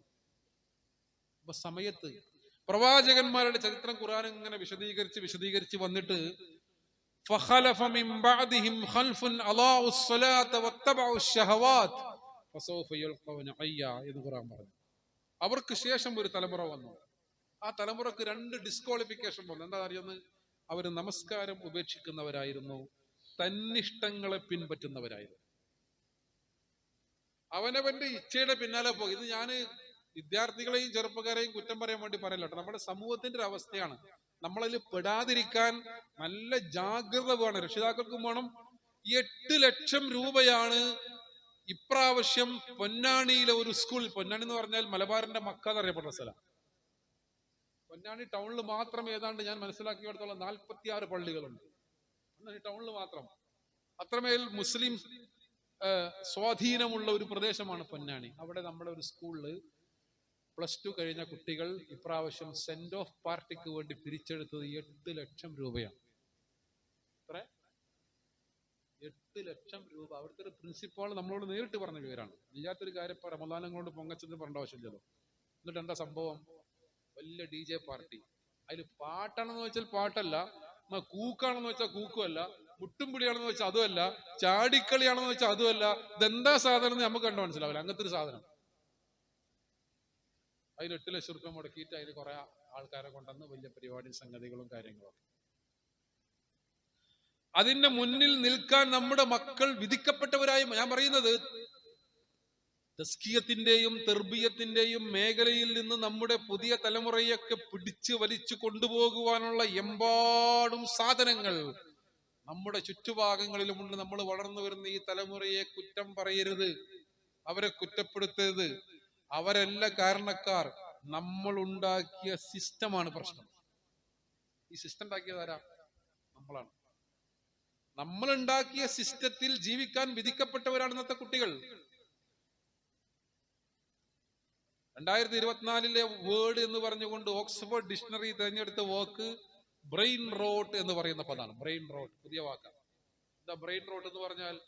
ഓൺലൈനിൽ മൊബൈലൊക്കെ ഉപയോഗിച്ചുകൊണ്ട് മണിക്കൂറുകളോളം അതിലുള്ള സംഗതികൾ ഇങ്ങനെ കണ്ടിരിക്കുന്നത് കൊണ്ട് നമ്മുടെ തലച്ചോറിനെ ബാധിക്കുന്ന മരവിപ്പിന് പറയുന്ന പേരാണ് ബ്രെയിൻ റോട്ട് എന്ന് പറഞ്ഞാൽ. പുതിയ കാര്യങ്ങളൊക്കെ ചിന്തിക്കാനും കാര്യങ്ങൾ കൃത്യമായി ശ്രദ്ധിക്കാനും ഒരു കാര്യത്തിൽ ശ്രദ്ധയോടുകൂടി പ്രവർത്തിക്കാനും അധ്യാപകരൊക്കെ പറയും. കുട്ടികളുടെ ഒരു 10 മിനിറ്റ് ഇരിക്കുമ്പോൾ ആകെ അസ്വസ്ഥരാകുകയാണ്, ഒരു കാര്യത്തിലും അവർക്ക് അടങ്ങിയിരിക്കാൻ പറ്റുന്നില്ല. മൂഡ് ചേഞ്ച് ആണ് ബ്രെയിൻ റോട്ടിന്റെ ഏറ്റവും പ്രധാനപ്പെട്ട റിസൾട്ട്. മൂഡ് ചേഞ്ച് ആണ്. ഒരാളുടെ മൂഡ് പെട്ടെന്ന് മാറും. എന്തുകൊണ്ട് വാപ്പാന്റെ ഉമ്മാനെ തലക്കടിക്കുന്നു? എന്തുകൊണ്ട് പെട്ടെന്ന് അക്രമാസക്തനാകുന്നു? മാഷേ എനിക്ക് കൊല്ലണ സ്വഭാവം ഉണ്ട് കേട്ടോ. കുട്ടി പറയാൻ കാരണം നെടുമാശം മുഖത്ത് നോക്കിയിട്ട് മാഷേ എന്റെ സ്വഭാവം മോശമാണ് കേട്ടോ, എനിക്ക് കൊല്ലണ സ്വഭാവം ഉണ്ട് എന്ന്. ഒന്നാം വർഷക്കാരനായ ഒരു വിദ്യാർത്ഥി പ്രിൻസിപ്പാളിന്റെ മുഖത്തേക്ക് പറഞ്ഞതാണ്. മൂഡ് പെട്ടെന്ന് ചേഞ്ച് ആകും. Brain rote. അതിൽ നമ്മളറിയാം, നമ്മളിപ്പോ ഒരാൾ വിളിക്കാൻ വേണ്ടി ഇങ്ങനെ മൊബൈൽ എടുത്താൽ ആ വിളിമ നിൽക്കൂല. അപ്പൊ ഇങ്ങനെ ഒരു റീല് കാണും. അത് പിന്നെ ഇങ്ങനെ തോണ്ടി ഒരു മണിക്കൂർ ആയിമാണ്ട് പോവും. അതാണ് ഈ കാലഘട്ടം. ഒരു വെബാണത്. വേൾഡ് വൈഡ് വെബ് എന്ന WWW എന്ന് പറഞ്ഞാൽ അതിന്റെ ഫുൾ ഫോം അതാ. ഇതൊരു വലയാണ്. വെബ് എന്ന് പറഞ്ഞാൽ 8 വലയാണ്. ബലി കുടിക്കാൻ വരിക. ഒരു ജാലികയാണ്. സോംബി സ്ക്രോളിംഗ് എന്നാണ് പറയാം. സോംബി സ്ക്രോളിംഗ് എന്ന് പറഞ്ഞാൽ അപ്പൊ നമ്മളറിയാതെ നമ്മുടെ സമയം അപഹരിക്കുന്ന, നമ്മുടെ ചിന്തയെ അപഹരിക്കുന്ന ഹൈപ്പർ ആക്ടിവിറ്റി ഡിസോർഡർ ഉണ്ടാകുന്ന, ഒരുപാട് സമയം ചെലവഴിച്ചാൽ അസ്വസ്ഥതയുണ്ടാകും, ഒരു കാര്യത്തിലും ശ്രദ്ധിക്കാൻ കഴിയില്ല. അങ്ങനത്തെ പ്രശ്നങ്ങളൊക്കെ ഉണ്ടാകും. അങ്ങനെയുള്ള സമൂഹത്തോട് നമ്മൾ വല്ലതും ഉപദേശിച്ചാൽ അവര് പറയും, നിങ്ങളൊക്കെ ഒരു 10-30 കൊല്ലം മുമ്പ് മരിച്ചു പോകേണ്ട ആൾക്കാർ, നിങ്ങൾ ഈ കാലത്ത് ജീവിക്കേണ്ട ആൾക്കാരല്ല. മലയാളത്തിലെ ഒരു പത്രം 2024 മലയാളത്തിലെ വേർഡായി തിരഞ്ഞെടുത്ത് തന്തവൈബ് എന്ന് പറഞ്ഞ പദമാണ്. നിങ്ങൾ കേട്ടിട്ടുണ്ടാവും തന്തവൈബ്. ഇന്ന് തന്തവൈബ് എന്ന് പറഞ്ഞാൽ ഈ മാണ്ടാത്ത ഉപദേശങ്ങളൊക്കെ ഇങ്ങനെ പറയുന്നതാണ്. നിങ്ങൾക്കൊന്നും നേരം പെടുത്തിട്ടില്ല, നിങ്ങളൊക്കെ ഒരു 50 കൊല്ലം മുമ്പ് മരിച്ചു പോകേണ്ട ആളാണെന്ന്. അവിടെ നോട്ടെ, എന്താ പ്രശ്നം? കുഴപ്പമില്ല. തന്തവൈബ് എന്ന് പറഞ്ഞതാ. അപ്പോ ഉപദേശങ്ങൾ കൊണ്ട് മാത്രം കാര്യമില്ല. നേരെ മറിച്ച് നമ്മുടെ മക്കളെ നമ്മോട് ചേർത്ത് നിർത്തി ഇതേപോലെയുള്ള സ്ഥലങ്ങളിൽ അവരെ കൊണ്ടുവന്ന് നിരന്തരമായ തർബിയത്തും തസ്കിയത്തും കൊടുത്ത് മാനസികമായി അവരെ കരുത്തുള്ളവരാക്കിയാൽ മാത്രമേ പിടിച്ചു നിൽക്കാൻ കഴിയുള്ളൂ. റസൂലുള്ളാഹി സ്വല്ലല്ലാഹു അലൈഹി വസല്ലമ ഖുർആൻ കൊണ്ട് അതാണ് കാണിച്ചത്. എന്താ അവർ ചെയ്തിരുന്നത്? മരിച്ചു കഴിഞ്ഞാൽ എന്നെ മുന്തിരി വള്ളിയുടെ ചുവട്ടിൽ കുഴിച്ചിടണമെന്ന വസിയത്ത്. കാരണം എന്താ?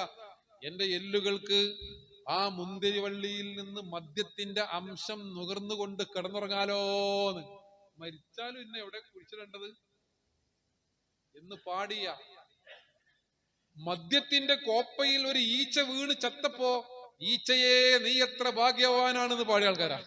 ഈച്ചക്ക് പള്ള നിറച്ചും കുടിച്ച് മരിക്കാൻ പറ്റില്ല. അങ്ങനെ മദ്യത്തെ സ്നേഹിക്കുകയും മദ്യത്തിന്റെ ഭാഗമായി ജീവിക്കുകയും മദ്യം തലയിൽ കൂടി ഒഴിച്ച് മദ്യം കുടിച്ച് കണ്ടു ചുവന്ന്. അപ്പൊ ഇസ്ലാമില് നബി സല്ലല്ലാഹു അലൈഹി വസല്ലം വന്നപ്പോ മദ്യം ഒറ്റടിക്ക നിരോധിക്കാൻ പറ്റൂല. അബ്രഹാം ലിംഗം വന്നപ്പോ അടിമത്തം നിരോധിച്ചു. അടിമത്തം നിരോധിച്ചപ്പോ വലിയ പ്രശ്നം ഉണ്ടായി അമേരിക്കയിൽ. എന്താ അറിയോ? അടിമകൾ ആകെ കൺഫ്യൂഷനായി. അടിമ എന്ന് പറഞ്ഞാൽ നമ്മുടെ നാട്ടിൽ ആട്ടും കൂട്ടും നിങ്ങൾ എല്ലാ ആടിനെയും തുറന്നു വിട്ട് ഭയങ്കര അങ്ങാടിക്കാണ്ട് വിട്ടാക്കിയിട്ടുണ്ടാവും. അത് നല്ല ആടിന് നല്ലതെന്താ വെച്ചാൽ അവിടെ കെട്ടിയിട്ട് മുതലാളി പുല്ല് കൊടുക്കലാണ്. പശുവിന് നല്ലതാണ്, കോഴിക്ക് നല്ലതാണ്. കോഴിനൊക്കെ തുറന്നു വിട്ടാൽ അതിന് വല്ല കുറുക്കനും പിടിക്കും. എന്തിനാ വൈകുന്നേരം ആകുമ്പോൾ കോഴിനൊക്കെ കൂട്ടി പിടിച്ചിട്ട് അടക്കുന്നത്? അതാണ് കോഴിയോടുള്ള സ്നേഹം. കോഴിക്ക് അങ്ങനെ ജീവിക്കാൻ കഴിയുള്ളൂ. അബ്രഹാം ലിങ്കൻ അടിമത്തം നിരോധിച്ചപ്പോ അമേരിക്കയിൽ അടിമകളൊക്കെ സ്വതന്ത്രമായി. പക്ഷെ യജമാനന്റെ ചാട്ടവാറടി കിട്ടാതെ, യജമാനന്റെ കൽപ്പന കിട്ടാതെ അടിമക്ക് മുന്നോട്ട് പോകാൻ കഴിയില്ല. അങ്ങനെ അടിമ, ആ അടിമയെ മനുഷ്യനാക്കി പരിവർത്തിപ്പിച്ചു കൊണ്ടുവരാൻ സമയമെടുക്കും. അതുകൊണ്ടാണ് ഇസ്ലാം അടിമത്തം ഘട്ടം ഘട്ടമായി നിരോധിച്ചത്. ഇസ്ലാമിൽ അടിമത്തത്തെ കുറിച്ച് വിമർശകരൊക്കെ വലിയ ഇത് പറയാറുണ്ട്. ഇസ്ലാം മദ്യപാനം ഘട്ടം ഘട്ടമായി നിരോധിച്ചു. ആദ്യം പറഞ്ഞു, നിങ്ങൾ നിസ്കരിക്കുമ്പോൾ കുടിച്ചിട്ട് വരരുതെന്ന്. കാരണം സഹാബികളൊക്കെ ഇങ്ങനെ വന്നിട്ട്, വലിയ സഹാബികള് മദ്യപാനം ഇസ്ലാമിൽ നിരോധിച്ചിട്ടില്ല, അത് തെറ്റല്ലേ. ഓതിന ആയത്തൊക്കെ അങ്ങോട്ടും ഇങ്ങോട്ടും പോവാ. ഉല്ലായൽ കാഫിറൊക്കെ അങ്ങോട്ട് ഓതിയിട്ട് നിൽക്കണ്ടേ? അങ്ങനെ തെറ്റിയിട്ട് ആയത്തുകളൊക്കെ ആകെ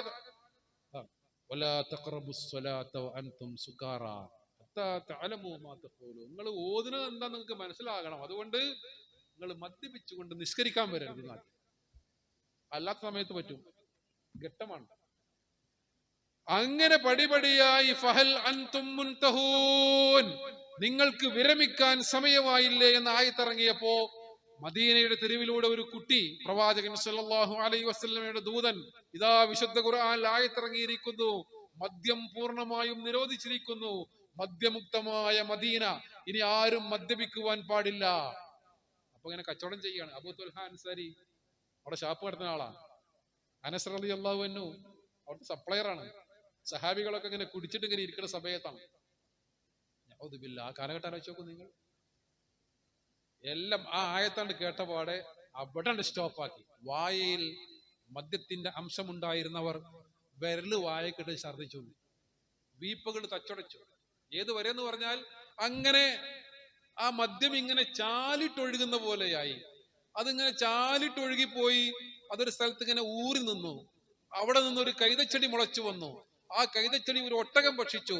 അള്ളാഹുവിന്റെ റസൂലെ, ആ ഒട്ടകത്തിന്റെ പാൽ കുടിക്കാൻ പറ്റുമോ?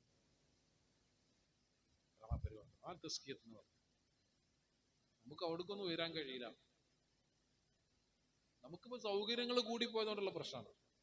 നമ്മൾ മക്കൾ പഠിക്കുന്ന സ്ഥാപനം, നമ്മൾ ധരിക്കുന്ന വസ്ത്രം, നമ്മൾ കഴിക്കുന്ന ഭക്ഷണം, നമ്മൾ സഞ്ചരിക്കുന്ന വാഹനം, നമ്മൾ കിടന്നിറങ്ങുന്ന വീട്, നമ്മൾ നമസ്കരിക്കുന്ന പള്ളി. ഗൾഫിലെ പള്ളിമാരിലൊക്കെ അനുഗ്രഹങ്ങളുടെ പേമാരിയിൽ കുളിച്ചു നിൽക്കുന്നവരാണ് നമ്മൾ.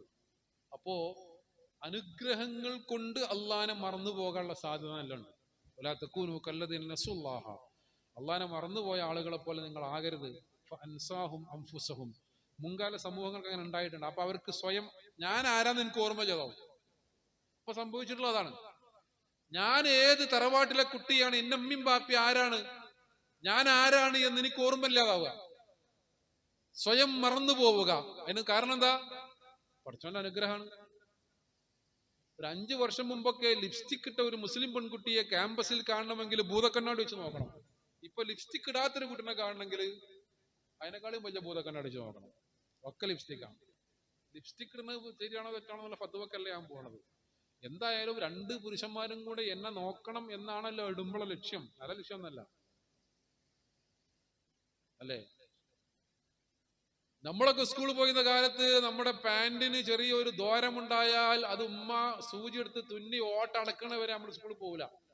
LP സ്കൂളിലും UP സ്കൂളിലും പോയിരുന്ന കാലത്ത്, LP സ്കൂളിൽ പോയിരുന്ന കാലത്ത് വള്ളി ട്രൗസർ ഉണ്ടായിരുന്നു. പഴയ വള്ളി ട്രൗസർ എന്ന് പറഞ്ഞാൽ ബർമുട, ഇന്നത്തെ ബർമുടക്ക് ഒരു വള്ളി ഉണ്ടാവും, ഒന്നൊക്കെ ഉണ്ടാവുള്ളൂ, കുറെ ഒന്നുമില്ല. ഒരു പാന്റ്, ഒരു ട്രൗസർ, അതിൽ ഒരു തുണി, അതിനൊരു ഓട്ട കീറൽ വീണാൽ ഉമ്മ സൂചി എടുത്തിട്ട് രാവിലെ തുന്നി ശരിയാക്കാതെ ഓട്ടുള്ള, ഇന്നിപ്പോ ഓട്ടമില്ലാത്ത പാന്റ് ഇട്ട് പോകില്ല. ആ കാലഘട്ടത്തിൽ മാറ്റം. ഞാൻ കഴിഞ്ഞ മാസം ഞാൻ കൽപ്പകഞ്ചേരി ഞങ്ങളുടെ പഞ്ചായത്തിന്റെ അവിടെ അങ്ങനെ നിൽക്കുമ്പോൾ മുസ്ലിം കുടുംബത്തിൽപ്പെട്ട ഒരു പെൺകുട്ടി തലയിലൂടെ ഇങ്ങനെ ഷോളൊക്കെ ഇട്ടിങ്ങനെ അവൾ ഈ പാന്റ് ഇട്ട് പോകുന്നുണ്ട്. മുട്ടിന്റെ ഇവിടെ മുട്ടിങ്ങനെ കാണുന്ന രൂപത്തിൽ 2 ഭാഗത്തും പൊളിച്ചിട്ടുണ്ട്. അടിപൊളി പാന്റ് എന്ന് പറയില്ല, അടിപൊളി. ഇത് ഈ കീറിയ സാധനങ്ങളൊക്കെ ചെലവാക്കാൻ വേണ്ടി ഏതോ മാർക്കറ്റിംഗ് ഇതൊക്കെ ഉണ്ടാക്കിയ തന്ത്രമാണ്. അതിന് പൈസ കൂടുതൽ കീറിയ സാധനത്തിന്. അങ്ങനെയുള്ള പാന്റ് നമ്മളെ പേരന്റെ ഉള്ളിൽ തൂങ്ങുന്നുണ്ടെങ്കിൽ നിങ്ങൾ വേഗം എടുത്ത് പുറത്തിട്ടാണ്. ചെറിയ സംഗതിയല്ല. അപകടം ഉള്ളിലെത്തിയിരിക്കുന്നു. നമ്മുടെ മക്കള് ജീവിക്കുന്ന കാലഘട്ടം ഇസ്ലാം വലിയ വെല്ലുവിളികളെ നേരിട്ടുകൊണ്ടിരിക്കുക. അപ്പൊ അതുകൊണ്ട് നമുക്ക് ഈ കാര്യങ്ങളൊക്കെ കേൾക്കാനും പഠിക്കാനും അറിയാനും അവസരമുണ്ടായ ആളുകളാണ്. ഇപ്പൊ നിങ്ങൾ നോക്കൂ, ഇപ്പൊ നോമ്പിനെ കുറിച്ച് തന്നെ പറയുകയാണെങ്കിൽ 4 കാര്യങ്ങൾ പറയാൻ അവസാനിപ്പിക്കാം. 4 കാര്യങ്ങളിൽ ഒന്ന്, നബി സല്ലല്ലാഹു അലൈഹി വസല്ലമ പറഞ്ഞു, നോമ്പുകാരൻ മാത്രം പ്രവേശിക്കുന്ന കവാടമുണ്ട് സ്വർഗത്തിൽ, റയ്യാൻ ലാ യദ്ഖുലുഹു ഇല്ല സ്വായിമൂൻ, നോമ്പുകാരല്ലാതെ അതിൽ കൂടി പ്രവേശിക്കുകയില്ല എന്ന് പറയുന്നത് അർത്ഥം. നോമ്പ് നമ്മുടെ മുമ്പിൽ സ്വർഗത്തിന്റെ ഒരു വാതിൽ തുറക്കാൻ മാത്രം പവർ നോമ്പിനുണ്ട്. പക്ഷെ നമ്മുടെ നോമ്പിന് ഉണ്ടോന്ന് ആലോചിക്കണ്ടേ? അപ്പൊ ഈ ആദ്യ നോമ്പാണ് നമ്മൾ നോക്കണമെങ്കിൽ തലയിൽ തട്ടമില്ല, അതേപോലെ തന്നെ ഔറത്ത് മറച്ചിട്ടില്ല, സംസാരത്തിൽ യാതൊരു കൺട്രോളും ഇല്ല, നോട്ടത്തിലോ കേൾവിയിലോ പ്രവൃത്തിയിലോ ഒരു മാറ്റവും ഇല്ല. ആ നോമ്പും കൊണ്ട് റയ്യാൻ എന്ന് പറയുന്ന കവാടത്തിന്റെ മുമ്പിൽ ചെന്നാൽ നമുക്ക് വേണ്ടി തുറക്കുവോ? തുറക്കൂല. അപ്പൊ ക്വാളിറ്റി ഉണ്ടാകണം. രണ്ടാമത് നബി സല്ലല്ലാഹു അലൈഹി വസല്ലം പറഞ്ഞു, ഒരു നോമ്പ് കൊണ്ട് ഒരു നോമ്പുകാരൻ 70 വർഷത്തെ വഴിദൂരം നരകത്തിൽ നിന്ന് വിദൂരമാകും. 70 ഖരീഫ എന്നാണ് ഹദീസിലെ പ്രയോഗം. 70 വർഷം. ആ ഹദീസിനെ നിങ്ങൾ അക്ഷരാർത്ഥത്തിൽ തന്നെ എടുത്താൽ 30 നോമ്പ് കൊണ്ട് 2100 കൊല്ലം നരകത്തിൽ നിന്ന് വിദൂരമായി. 40 കൊല്ലം നോമ്പ് വെച്ചാലോ, 40 × 2100 കൂട്ടിക്കോളി, 19,000 കൊല്ലായി. ആ ഹദീസിനെ അങ്ങനെയല്ല വായിക്കേണ്ടത്. അത് റസൂലുള്ള അത്രയും നരകത്തിൽ നിന്ന് വിദൂരമാകും എന്ന് കാണിക്കാൻ പറഞ്ഞതായിരിക്കാം. അല്ലാഹു അഅലം. എങ്ങനെ എടുത്താലും നമ്മളെ ഒരു നോമ്പ് കൊണ്ട് നമ്മൾ 70 കൊല്ലം നരകത്തിൽ നിന്ന് വിദൂരമാകണമെങ്കിൽ ആ നോമ്പിന് അത്രയും ക്വാളിറ്റി ഉണ്ടാവണം. ആ ക്വാളിറ്റി വെറുതെ ഉണ്ടാവൂല. നമ്മളെ മനസ്സ് അത്രയും വലിയ വിധാനത്തിലേക്ക് ഉയരണം. മൂന്നാമത്തേത്, റസൂലുള്ളാഹി സ്വല്ലല്ലാഹു അലൈഹി വസല്ലം പറഞ്ഞു, അസ്സൗമു ജുന്നത്തും മിനന്നാർ, നോമ്പ് നരകത്തിൽ നിന്നുള്ള ഒരു പരിചയാണ്. പഴയ കാലത്ത് യുദ്ധം ചെയ്യാൻ പോകുന്ന ആൾക്കാര് കയ്യിൽ തടുക്കാൻ പിടിക്കുന്ന സാധനമാണ് എന്ത്? പരിച. ഈ കയ്യിൽ പരിച ഉണ്ടാകും, ഈ കയ്യിൽ വാളും ഉണ്ടാകും. വാള് കൊണ്ട് അങ്ങോട്ട് വെട്ടാൻ, പരിച കൊണ്ട് ഇങ്ങോട്ട് വരുന്നത് തടുക്കാൻ. വെട്ട്, കുത്ത്, മർദ്ദനങ്ങളൊക്കെ തടുക്കാൻ നല്ല പരിശീലനം സിദ്ധിച്ച ഒരാളുടെ കയ്യിൽ പരിച ഉണ്ടെങ്കിൽ അയാൾക്ക് ഒരു വിട്ടുകൊടുക്കില്ല. നരകം എന്ന് പറയുന്ന മഹാവിപത്തിൽ നിന്ന് നമ്മളെ തടുത്തു നിർത്താൻ മാത്രം കപ്പാസിറ്റി ആർക്കുണ്ട്? നോമ്പിനുണ്ട്. പക്ഷെ നമ്മളെ നോമ്പിന് ഉണ്ടാവോ? ഉണ്ടാകുമോ സഹോദരിമാരെ? ഉണ്ടാകുമോ സഹോദരന്മാരെ? ഞാൻ എന്നോട് ചോദിക്കേണ്ട ചോദ്യം, നമ്മുടെ മക്കളുടെ നോമ്പ് അങ്ങനെയാണോ? നമ്മുടെ നോമ്പ് അങ്ങനെ ആകുന്നുണ്ടോ?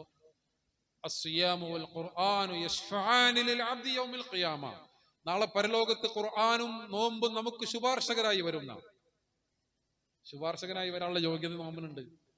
നമ്മുടെ കൂടെ ഉണ്ടാവുമെന്ന് ആലോചിക്കണ്ടേ? വേറെ ഒരു ശുപാർശകനും ഇല്ലാത്ത ലോകത്ത് നാളെ നോമ്പ് നമുക്ക് ശുപാർശകനായി വരും, ശഫാഅത്തിന് വേണ്ടി വരും. ആ ഖുർആനും നോമ്പും ഒരുപോലെ നമ്മൾ ഉപയോഗിക്കുന്ന മാസമാണിത്. വേറെ ആർക്കും നമ്മളെ രക്ഷിക്കാൻ കഴിയില്ല. കഴിയുമായിരുന്നെങ്കിൽ നമ്മളൊക്കെ മനസ്സിലാക്കിയിട്ടുണ്ട്, അള്ളാഹുവിന്റെ പ്രവാചകൻ സല്ലല്ലാഹു അലൈഹി വസല്ലമക്ക് ഫാത്തിമ റളിയല്ലാഹു അൻഹയോട് അങ്ങനെ പറയേണ്ടി വരുമായിരുന്നില്ല, യാ ഫാത്തിമ കിതാഅത്ത് കബ്ദി അൻകിദി നഫ്സക മിനന്നാർ ലാ ഉനി അൻകി ബിറല്ലാഹി ശൈഅ. ഫാത്തിമ, എന്റെ കരളിന്റെ കഷ്ണമായ ഫാത്തിമ. അങ്ങനെയാണ് നബി സല്ലല്ലാഹു അലൈഹി വസല്ലം ഫാത്തിമ ബീവി വിളിച്ചത്. കിതാഅത്ത് കബ്ദി, എന്റെ കരളിന്റെ കഷ്ണമായ ഫാത്തിമ എന്നാ വിളിച്ചിരുന്നത്. യാ ഫാത്തിമ ബിൻത മുഹമ്മദ്, മുഹമ്മദ് നബിയുടെ പുത്രിയായ ഫാത്തിമ. നാളെ പരലോകത്ത് അള്ളാഹുവിന്റെ മുമ്പിൽ അള്ളാഹിന്റെ റസൂലിന്റെ മകളാണ് എന്ന് പറഞ്ഞ് വക്കാലത്ത് പറയാൻ എനിക്ക് കഴിയില്ല കേട്ടോ. നിന്നെ നരകത്തിൽ നിന്ന് രക്ഷിക്കാൻ എന്നെ കൊണ്ട് കഴിയില്ല കേട്ടോ. ഇവിടെ ഈ ലോകത്ത് വേണമെങ്കിൽ വാപ്പാന്റെ സ്വത്തിൽ നിന്ന്, സമ്പാദ്യത്തിൽ നിന്ന് ഉള്ളത് ചോദിച്ചാൽ ഞാൻ തരാം. ലാ ഉനി അൻകി മിനല്ലാഹി ശൈഅ. ആർക്കെങ്കിലും ഈ ലോകത്ത് പരലോകത്ത് അങ്ങനെ ഒരു റെക്കമെൻഡേഷൻ നടത്തിയിട്ട് സ്വർഗത്ത് കാക്കാൻ കഴിയുമായിരുന്നെങ്കിൽ അള്ളാഹുവിന്റെ പ്രവാചകൻ സല്ലല്ലാഹു അലൈഹി വസല്ലമക്ക് ഫാത്തിമ റളിയല്ലാഹു അൻഹയോട് അങ്ങനെ പറയേണ്ടി വരുമായിരുന്നില്ല. പിന്നെ ഒരുപാട് സന്തോഷകരമായ വാർത്തകൾ അതുമായി ബന്ധപ്പെട്ട് റസൂലുള്ളാഹി പറഞ്ഞിട്ടുണ്ട്. ഉദാഹരണമായിട്ട് മക്കള്, ഖുർആൻ പഠിച്ച മക്കൾ, ഹാഫിളുകളായ മക്കൾ, അങ്ങനെയുള്ള രക്ഷിതാക്കൾക്ക് പ്രത്യേകമായി അള്ളാഹുവിന്റെ തണലും കാവലും അംഗീകാരവും പരലോകത്തുണ്ട്. അള്ളാഹു പ്രത്യേകമായി നിർദ്ദേശിക്കപ്പെട്ട ആളുകൾക്ക് പ്രവാചകന്റെ ശഫാഅത്തുണ്ട്. നബി ഇങ്ങനെ ആഗ്രഹിച്ച ആളുകൾ കൊടുക്കാന്നല്ല, അതും അള്ളാഹുവിന്റെ അനുമതി പ്രകാരമാണ്. നബി വിചാരിച്ച ആൾ സ്വർഗത്തിലാക്കല്ല. ആ മാതാപിതാക്കളെ മഹ്ശറ മൈതാനിയിൽ ഈ വൻ ജനസമൂഹത്തിന് മുമ്പിൽ കൊണ്ടുവന്ന് അവർക്ക് പ്രത്യേകമായ കിരീടമണിയിക്കും. മക്കളെ ഖുർആൻ പഠിപ്പിച്ച മാതാപിതാക്കൾ, ഹാഫിളീങ്ങളായ ആ മക്കൾ ഇങ്ങനെ പാരായണം ചെയ്യുന്നതനുസരിച്ച് സ്വർഗത്തിൽ അവരുടെ പദവി ഇങ്ങനെ കയറി കയറി കയറി പോകും. ഇന്നലിൽ ജന്നത്തി മിഅത്ത് ദറജ, സ്വർഗത്തിൽ 100 പദവികളുണ്ട്. അഅദ്ദല്ലാഹുൽ മുജാഹിദീന ഫീ സബീലില്ലാഹ്, അള്ളാഹുവിന്റെ മാർഗത്തിൽ അധ്വാനിക്കുന്നവർക്ക് വേണ്ടി തയ്യാറാക്കിയതാണ്. ഓരോ പദവിയും മാ ബൈനസ് സമാഇ വൽ അർള്, ആകാശങ്ങളുടെയും ഭൂമിയുടെയും ഇടയിലുള്ള ദൂരമുണ്ട് ഓരോ പദവിക്കിടയിൽ. അതുകൊണ്ട് നിങ്ങൾ ചോദിക്കുകയാണെങ്കിൽ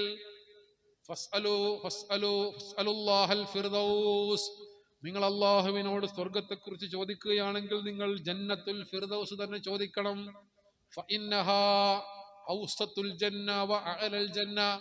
അത് സ്വർഗത്തിലെ ഏറ്റവും ഉയർന്ന ഭാഗമാകുന്നു, അത് സ്വർഗത്തിന്റെ മധ്യഭാഗമാകുന്നു. സ്വർഗത്തിലെ എല്ലാ നദികളും പുറപ്പെടുന്നത് അവിടെ നിന്നാകും. ആ സ്വർഗം തന്നെ ചോദിക്കാൻ പറഞ്ഞ ചോദ്യത്തിൽ കുറയൊന്നും വേണ്ട. സ്വർഗം തന്നെ അള്ളാന്റെ ഒരു സമ്മാനാണ്. റസൂലുള്ളാഹി സ്വല്ലല്ലാഹു അലൈഹി വസല്ലം പറഞ്ഞു, നിങ്ങളുടെ കർമ്മങ്ങൾ കൊണ്ട് നിങ്ങൾ സ്വർഗത്ത് പോവില്ല, ആരും പോവില്ല. അപ്പൊ നബിയെ നിങ്ങളോ? ഞാനും പോവില്ല. ഇല്ല അയ്യതഅമ്മദനി അല്ലാഹു ബിറഹ്മതി, അള്ളാഹുവിന്റെ കാരുണ്യം എന്നെ പൊതിയണം, എന്നാലേ ഞാൻ പോവുള്ളൂ. നമ്മൾ ഈ 5 വയസ്സിന്റെ നിസ്കാരം കൊണ്ടും 10 വയസ്സിന്റെ നോമ്പ് കൊണ്ടും കിട്ടുന്ന സാധനമല്ല സ്വർഗം എന്ന് പറഞ്ഞാൽ. മാലാ ഐനും റഅത് വലാ ഉദുൻ സമിഅത് വലാ ഖതറ അലാ ഖൽബി ബശരിൻ, ഒരു കണ്ണും കാണാത്തതും ഒരു കാതും കേൾക്കാത്തതും ഒരു മനുഷ്യന്റെ മനസ്സിലും ചിന്തിക്കുക പോലും ചെയ്യാത്ത കാര്യമാണ് സ്വർഗത്തിലുള്ളത്. ഭൂമിയിലുള്ള ഒന്നുമായും സ്വർഗത്തിലെ ഒന്നിനും സാമ്യതയില്ല. പിന്നെ ഇഞ്ചി, തേന്, പാല്, കർപ്പൂരം, ഇതൊക്കെ ഇങ്ങനെ പറഞ്ഞ നമുക്ക് മനസ്സിലാൻ വേണ്ടി പറഞ്ഞാണ്. നമുക്കിപ്പോ ഒലക്കാന്ന് പറഞ്ഞാലല്ലേ ഒലക്ക മനസ്സിലാവുള്ളൂ. നമുക്ക് മനസ്സിലാക്കുന്ന ഒരു സാധനം വെച്ചിട്ട് പറഞ്ഞതേ ഉള്ളൂ. അല്ലാതെ സ്വർഗത്തിലെ ഒരു സംഗതിയും ഭൂമിയിലെ ഒരു സംഗതിയായിട്ട് സാമ്യമില്ല. അത് നമ്മുടെ ഈ കർമ്മങ്ങൾ കൊണ്ട് മാത്രം നേടിയെടുക്കാൻ കഴിയില്ല. പക്ഷെ ഈ കർമ്മങ്ങളിലൂടെയാണ് ഒരാൾ അള്ളാഹുവിന്റെ മിത്രമായി മാറുക. അതാണ് ഔലിയ ഉള്ളാഹ്. രണ്ട് ടൈപ്പ് ആൾക്കാരേ ഉള്ളൂ. ഒന്ന് അള്ളാഹുവിന്റെ മിത്രങ്ങൾ, മറ്റൊന്ന് അള്ളാഹുവിന്റെ ശത്രുക്കൾ. ഖുർആൻ അങ്ങനെ പറഞ്ഞത്.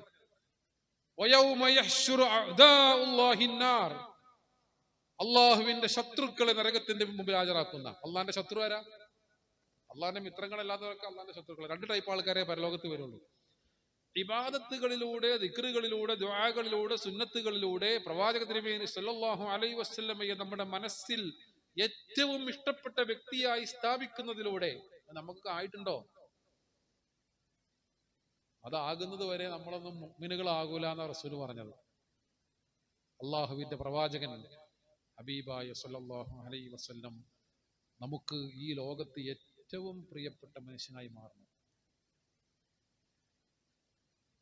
അങ്ങനെ റസൂൽ ഏറ്റവും പ്രിയപ്പെട്ട മനുഷ്യനായി നമുക്ക് അള്ളാഹുവോട് ഏറ്റവും വലിയ ഇഷ്ടമുണ്ടായി. അള്ളാഹ് പറഞ്ഞ ഇബാദത്തുകളൊക്കെ ചെയ്ത് പ്രാർത്ഥിച്ച് ദിക്റുകളും ദുആകളുമായി കഴിഞ്ഞുകൂടുമ്പോൾ അള്ളാഹുവിലേക്ക് നമ്മളിങ്ങനെ അടുത്ത് നമ്മൾ അള്ളാഹിന്റെ ആളായി മാറുമ്പോൾ അള്ളാഹ് പതുക്കെ നമ്മളെ സ്വർഗ്ഗത്തിൽ കണ്ടാക്കും.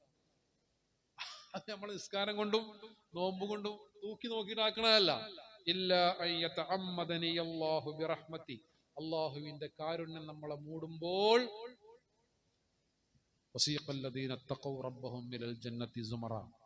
കൂട്ടം കൂട്ടമായി സ്വർഗത്തിലേക്ക് സത്യവിശ്വാസികളെ ആനയിച്ചു കൊണ്ടുപോകുക, തെളിച്ചു കൊണ്ടുപോകില്ല, ആനയിച്ചു കൊണ്ടുപോകുക. സൂറത്തുൽ സുമറിന്റെ അവസാന ഭാഗത്ത് നരകത്തിലേക്ക് തെളിച്ചു കൊണ്ടുപോകുന്നു പറഞ്ഞപ്പോ സ്വർഗത്തിലേക്ക് ഇങ്ങനെ ആനയിച്ചു കൊണ്ടുപോവുകയാണ്. വസീഖല്ലദീന തഖൗ റബ്ബഹും ഇലൽ ജന്നതി സുമറാ ഹത്താ ഇദാ ജാഊഹാ ഫുതിഹത് അബ്വാബുഹാ وقال لهم خزنتها سلام عليكم طبتم فادخلوها خالدين. ഈ സ്വർഗത്തിലേക്ക് നിങ്ങൾ പ്രവേശിച്ചുകൊള്ളൂ എന്ന് സമാധാനം സമാധാനം എന്ന് പറഞ്ഞിട്ട് സ്വർഗത്തിലേക്ക് അവരെങ്ങനെ സ്വീകരിച്ചു കൊണ്ടുപോവുക. അല്ലാഹു സുബ്ഹാനഹു വ തആല ആ മഹാഭാഗ്യവാന്മാരിൽ നമ്മെ എല്ലാവരെയും ഉൾപ്പെടുത്തി അനുഗ്രഹിക്കുമാറാകട്ടെ.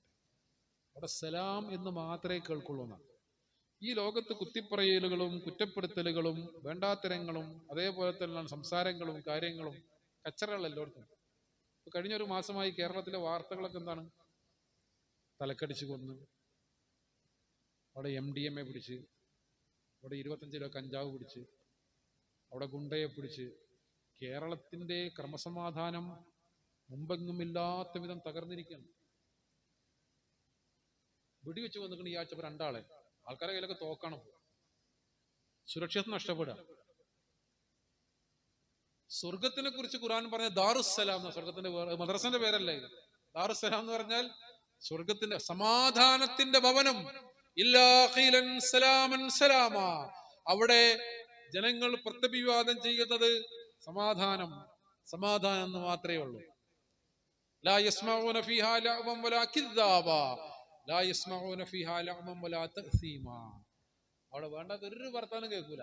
അവിടെ സങ്കടങ്ങളില്ല, ദുഃഖങ്ങളില്ല, വേവലാതികളില്ല, കുറ്റപ്പെടുത്തലുകളില്ല, കുത്തിപ്പറയലുകളില്ല. ഇജെന്താ അങ്ങനെ ചെയ്തെന്നുള്ള ചോദ്യമില്ല. സ്വർഗത്തിലെ ഒരു പൂച്ചട്ടി, ഒരു മരം, ഒരു വസ്തു അവിടെ വെച്ചത് ശരിയായില്ല, അത് കുറച്ച് ഇങ്ങോട്ട് വെക്കായിരുന്നു എന്ന് പറയാൻ പറ്റില്ല. ഒക്കെ കറക്റ്റാ. ഒരു കറക്ഷനും ഇല്ലാത്തൊരു ലോകം. നമ്മളെ വീട്ടില് നമ്മൾ കുറച്ച് ചെടിയൊക്കെ വാങ്ങിയിട്ട് നമ്മൾ സ്ഥലത്ത് കൊണ്ടുവച്ചാല് പിറ്റേന്ന് രാവിലെ നമ്മളെ ഭാര്യ എടുത്തോണ്ട് വേറെ സ്ഥലത്ത് കൊണ്ടുവച്ചിട്ടുണ്ടാവും. മകളെ എടുത്തുകൊണ്ട് വേറെ സ്ഥലത്ത് കൊണ്ടുവച്ചിട്ടുണ്ടാവും. കാരണം കൺസെപ്റ്റ് വേറെ. സ്വർഗത്തിൽ അങ്ങനെയല്ല, ഒക്കെ കറക്റ്റാ. അങ്ങനെയുള്ള ഒരു ലോകത്തേക്കാണ് അല്ലാഹു സുബ്ഹാനഹു വ തആല നമ്മളെ വിളിക്കുന്നത്. അതിന് വേണ്ടത് സഹോദരങ്ങളെ, ആർക്കാണ് സ്വർഗം എന്ന് ഞാൻ അവസാനിപ്പിക്കുന്ന അവസാനത്തെ ആയത്തോട് അവസാനിപ്പിക്കാം. 5:30 മണിക്ക് എന്നോട് നിർത്താൻ പറഞ്ഞു. ആർക്കാണ് സ്വർഗം എന്ന് സൂറ ഖാഫിൽ ഖുർആൻ പറയുന്നിടത്ത് മൻ ഖശിയർ റഹ്മാന ബിൽ ഗൈബ് വജാഅ ബിഖൽബിൻ മുനീബ്. അദൃശ്യമായ രൂപത്തിൽ അല്ലാഹുവിനെ ഭയപ്പെടുകയും താഴ്മയുള്ള ഹൃദയത്തോടുകൂടി അല്ലാഹുവിനെ കണ്ടുമുട്ടുകയും ചെയ്തവർക്കാകുന്നു സ്വർഗം. വലിമൻ ഖാഫ മഖാമ റബ്ബിഹി ജന്നതാൻ. സൂറത്തുർ റഹ്മാൻ. അല്ലാഹുവിന്റെ മുമ്പിൽ നിൽക്കേണ്ടി വരുമെന്ന് ഭയപ്പെട്ട മനുഷ്യന് 2 സ്വർഗമുണ്ട്. ജന്നതാൻ, 2 തോട്ടം, 2 സ്വർഗം എന്നൊക്കെ അർത്ഥം പറഞ്ഞിട്ടുണ്ട്. ഈ ഒരു ബോധമാണ് നമുക്കും നമ്മുടെ തലമുറക്കും രക്ഷപ്പെടാനുള്ള മാർഗം. അതാണ് ഇസ്ലാം നമുക്ക് നൽകുന്ന ഏറ്റവും വലിയ കരുത്ത്. നമ്മുടെ ജീവിതത്തിലെ എല്ലാ നേട്ടങ്ങളുടെയും അടിസ്ഥാനം ഇസ്ലാമാണ് നമ്മൾ മനസ്സിലാക്കണം. നമ്മുടെ സ്വഭാവം എങ്ങനെയായത് ഇസ്ലാമാണ്. നമ്മുടെ സംസ്കാരം എങ്ങനെയായത് ഇസ്ലാമാണ്. നമ്മുടെ കുടുംബം എങ്ങനെയായത് ഇസ്ലാമാണ്. നമ്മുടെ സാമ്പത്തിക വിനിയോഗങ്ങൾ നിയന്ത്രിക്കുന്നത് ആരാ? ഇസ്ലാമാണ്. നമ്മുടെ ഭക്ഷണക്രമങ്ങൾ നിയന്ത്രിക്കുന്നത് ആരാ? ഇസ്ലാമാണ്. നമ്മുടെ ആരാധനകൾ നമുക്ക് തീരുമാനിച്ചു തന്നത് ആരാ? ഇസ്ലാമാണ്. നമ്മുടെ വസ്ത്രവും നമ്മുടെ വിദ്യാഭ്യാസവും നൽകിയതാരാ? അതാണ് ഉമർ റളിയല്ലാഹു അൻഹു പറഞ്ഞത്, നഹ്നു ഖൗമുൻ അഅസ്സനല്ലാഹു ബിൽ ഇസ്ലാം.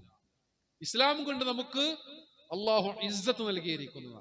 ആ ഇസ്ലാം അനുസരിച്ച് ജീവിക്കുമ്പോഴാണ് ഇഹലോകത്തും പരലോകത്തും സമാധാനവും രക്ഷയുള്ളത്. ഇത് നമ്മുടെ കുട്ടികളൊക്കെ നമുക്ക് ബോധ്യപ്പെടുത്താൻ കഴിയും.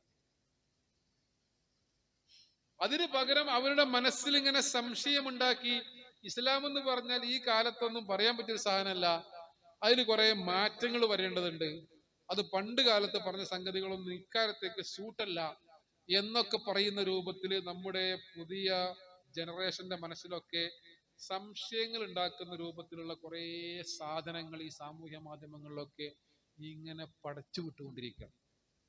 ഒരു ഉദാഹരണം നോക്കൂ നിങ്ങൾ. സ്ത്രീകൾക്ക് പകുതി സ്വത്തേ ഇസ്ലാമിലുള്ളൂ, പുരുഷനാണ് എപ്പോഴും ഇരട്ടി. എപ്പോഴും ഇരട്ടി പുരുഷനാണോ? ഒരു ഉദാഹരണം ഞാൻ പറഞ്ഞുതരാം. ഇത് പറയാൻ കാരണം എന്താ അറിയോ? ഇതൊക്കെ നമ്മുടെ പുതിയ തലമുറക്ക് ഇതൊക്കെ പഠിക്കാനുള്ള അവസരം ഉണ്ടായിക്കൊടുക്കണം. കുറുക മഹലില് അങ്ങനെ ഒരുപാട് മുന്നോട്ട് പോയ മഹലാണ്, സന്തോഷമുണ്ട്. പക്ഷെ നമ്മുടെ പുറത്തും കുറെ ആൾക്കാരുണ്ട്. ഒരു സ്ത്രീ മരിച്ചു, ആ സ്ത്രീക്ക് ഒരു മകളുണ്ട്, ഭർത്താവുണ്ട്, ഉമ്മയുണ്ട്, വാപ്പയുണ്ട്. എങ്കിൽ ആ സ്ത്രീയുടെ സ്വത്തിന്റെ പകുതി ആ മകൾക്കാണ്. ആ സ്ത്രീയുടെ ഭർത്താവുണ്ടല്ലോ ആണ്, അയാൾക്ക് 4-1 ഉള്ളൂ. ആ സ്ത്രീയുടെ വല്യപ്പണ്ടല്ലോ, പിന്നെ വാപ്പുണ്ടല്ലോ, വാപ്പ ആണാണല്ലോ, അയാൾക്ക് 6-1 ഉള്ളൂ. ആ സ്ത്രീയുടെ ഉമ്മ ഉണ്ടല്ലോ, ആ ഉമ്മാക്കും 6-1. അപ്പൊ എന്താണ്? ഉപ്പാക്കും ഉമ്മാക്കും കിട്ടിയത് തുല്യം 6-1. അപ്പൊ സ്ത്രീക്കും പുരുഷനും, ഉപ്പയാകുന്ന പുരുഷനും ഉമ്മയാകുന്ന സ്ത്രീക്കും കിട്ടിയത് ഒരേ അളവിൽ. പെണ്ണാകുന്ന മകൾക്ക് കിട്ടിയത് വാപ്പാന്റെ ഇരട്ടി. വാപ്പക്ക് എത്ര കിട്ടിയത്? 4-1. ഏത്? വാപ്പക്കാരന്റെ ഭർത്താവിന്. ഈ സ്ത്രീയുടെ ഭർത്താവിന് കിട്ടിയത് 4-1, മകൾക്ക് കിട്ടിയതോ പകുതി. അപ്പോ പുരുഷനാകുന്ന ഭർത്താവിന് കിട്ടിയതിന്റെ ഇരട്ടി ആർക്ക് കിട്ടി? മകളാകുന്ന പെണ്ണിന് കിട്ടി. മനസ്സിലായോ? ഇനി നോക്കൂ നിങ്ങള്, ആ സ്ത്രീയുടെ വാപ്പയാകുന്ന പുരുഷനേക്കാൾ ഇരട്ടിയിൽ കൂടുതൽ കിട്ടിയ ആൾക്ക്, മകൾക്ക്. ഇസ്ലാമിലെ സ്വത്തവകാശം എന്ന് പറഞ്ഞാൽ എപ്പോഴും സ്ത്രീക്ക് പകുതിയല്ല. ഇങ്ങനെ ഓരോ വിഷയം ഇസ്ലാം, ഈ ശരീഅത്ത് ആരുണ്ടാക്കിയതാ? ഇത് അള്ളാഹ് ഉണ്ടാക്കിയ നിയമമാണ് കൂട്ടരെ. ഇത് നമ്മുടെ സമൂഹത്തെ നമുക്ക് പഠിപ്പിക്കാൻ പറ്റണം. അള്ളാഹിന്റെ നിയമം പാള്. അള്ളാഹിന്റെ നിയമം, അള്ളാഹ് ഈ പ്രപഞ്ചത്തിലെ സൂക്ഷ്മകണങ്ങളെ നിയന്ത്രിച്ചു കൊണ്ടിരിക്കുന്ന രാജാതിരാജനായ തമ്പുരാന് കാലാതിവർത്തിയായ ഒരു നിയമം ഉണ്ടാക്കാൻ കഴിയില്ലാന്നോ? ഇസ്ലാം അജയ്യമാണ്. നമുക്കത് മനസ്സിലായിട്ടില്ലെന്നുള്ളൂ. നമുക്ക് മനസ്സിലാവാത്തതുകൊണ്ട് നമുക്ക് തിരിഞ്ഞിട്ടില്ല. ഇപ്പൊ 7 ആകാശങ്ങളെ കുറിച്ച് ഖുർആൻ പറഞ്ഞു. അങ്ങനല്ല, ശാസ്ത്രം അത് കണ്ടെത്തിയിട്ടില്ലാന്ന്. ശാസ്ത്രം അങ്ങോട്ട് എത്തിയിട്ടില്ലാന്നേ ഉള്ളൂ. എത്തും. ഖുർആൻ പറഞ്ഞ പല കാര്യങ്ങളും നമുക്ക് മനസ്സിലായിട്ടുണ്ടാവില്ല. അതാണ് ഖുർആന്റെ മോചിതത്ത് എന്ന് പറഞ്ഞാൽ. അങ്ങനെ ബൗദ്ധികമായി ഇസ്ലാമിനെ സമീപിക്കുവാനും മനസ്സിൽ ഇസ്ലാം നൽകുന്ന സംസ്കരണം ഊട്ടിയുറപ്പിക്കുവാനും സാധിച്ചാൽ അള്ളാഹുവിന്റെ മുമ്പിൽ വിജയികളായി സന്നിഹിതരാകാൻ നമുക്ക് സാധിക്കും. അത് ഒരു കണ്ണുനീര് കൊണ്ട് സാധിക്കും എന്ന് പറഞ്ഞില്ലേ? രാത്രി ഒറ്റക്കൊരാളിങ്ങനെ ഇരുന്ന്, റമദാനൊക്കെ പറ്റിയ സമയം, അയാൾ ചെയ്ത തെറ്റുകൾ ഓർത്ത് അള്ളാനെ ഓർത്തിട്ട് ആ മനുഷ്യന്റെ കണ്ണുനീരിങ്ങനെ വന്നാൽ നാളെ പരലോകത്ത് അയാൾക്ക് അർശിന് തണല് കിട്ടുന്നു. അത്ര പവർ ഉണ്ട് ആ കണ്ണുനീരിന്. 2 തുള്ളികൾ ഒരിക്കലും നരകത്ത് പോലാണ്. ഒന്ന് രക്തസാക്ഷിയുടെ രക്തത്തുള്ളിയാണ്, മറ്റൊന്ന് ഇങ്ങനെ കരഞ്ഞ മനുഷ്യന്റെ കണ്ണുനീരാണ്. അങ്ങനെ ഒരു തുള്ളി കണ്ണെന്ന് വരണമെങ്കിൽ എന്ത് വേണം? മനസ്സിൽ നിറഞ്ഞ ഈമാൻ വേണം. അല്ലാഹു സുബ്ഹാനഹു വ തആല അങ്ങനെ തസ്കിയത്തും തർബിയത്തും നേടിയെടുക്കുന്ന ഉറച്ച ഈമാനുള്ള ബോധമുള്ള വിശ്വാസികളിൽ നമ്മെ എല്ലാവരെയും ഉൾപ്പെടുത്തി അനുഗ്രഹിക്കുമാറാകട്ടെ. നമ്മൾ നിരന്തരമായി അതിന് അള്ളാഹുവോട് പ്രാർത്ഥിക്കണം. പ്രാർത്ഥനയാണ് ഒരു വിശ്വാസിയുടെ ഏറ്റവും വലിയ ആയുധമെന്ന് പറയുന്നത്. നമ്മെയും നമ്മുടെ കുടുംബത്തെയും നമ്മൾക്ക് വേണ്ടപ്പെട്ട എല്ലാവരെയും സിറാത്തുൽ മുസ്തഖീമിലൂടെ ജീവിക്കുവാനും ഷഹാദത്ത് കലിമ ഉച്ചരിച്ചുകൊണ്ട് ഈമാനോടുകൂടി ലോകത്തോട് യാത്ര പറയുവാനും അള്ളാഹു തൗഫീഖ് നൽകി അനുഗ്രഹിക്കുമാറാകട്ടെ. ലോകത്തിന്റെ വിവിധ കോണുകളിൽ പ്രയാസപ്പെടുന്ന, പ്രത്യേകിച്ച് ഫലസ്തീനിലെ ഗസയിൽ ഇസ്രായേൽ എന്ന് പറയുന്ന ഭീകര രാഷ്ട്രത്തിന്റെ ഏകപക്ഷീയമായ ആക്രമണങ്ങൾക്ക് വിധേയമായി ജീവൻ പൊലിഞ്ഞ് ആർത്തട്ടഹസിക്കുന്ന, നിലവിളിക്കുന്ന മുസ്ലിം സഹോദരങ്ങൾക്ക് അല്ലാഹു സുബ്ഹാനഹു വ തആല വിജയവും സമാധാനവും രക്ഷയും നൽകി അനുഗ്രഹിക്കുമാറാകട്ടെ. അവരിൽ നിന്ന് മരണപ്പെട്ടു പോയ എല്ലാവർക്കും അല്ലാഹു ശുഹദാക്കളുടെ ഉന്നതമായ പദവി നൽകി അനുഗ്രഹിക്കുമാറാകട്ടെ. اللهم ربنا آتنا في الدنيا حسنة وفي الآخرة حسنة وقنا عذاب النار. صلى الله على نبينا محمد وعلى آله وصحبه أجمعين. الحمد لله.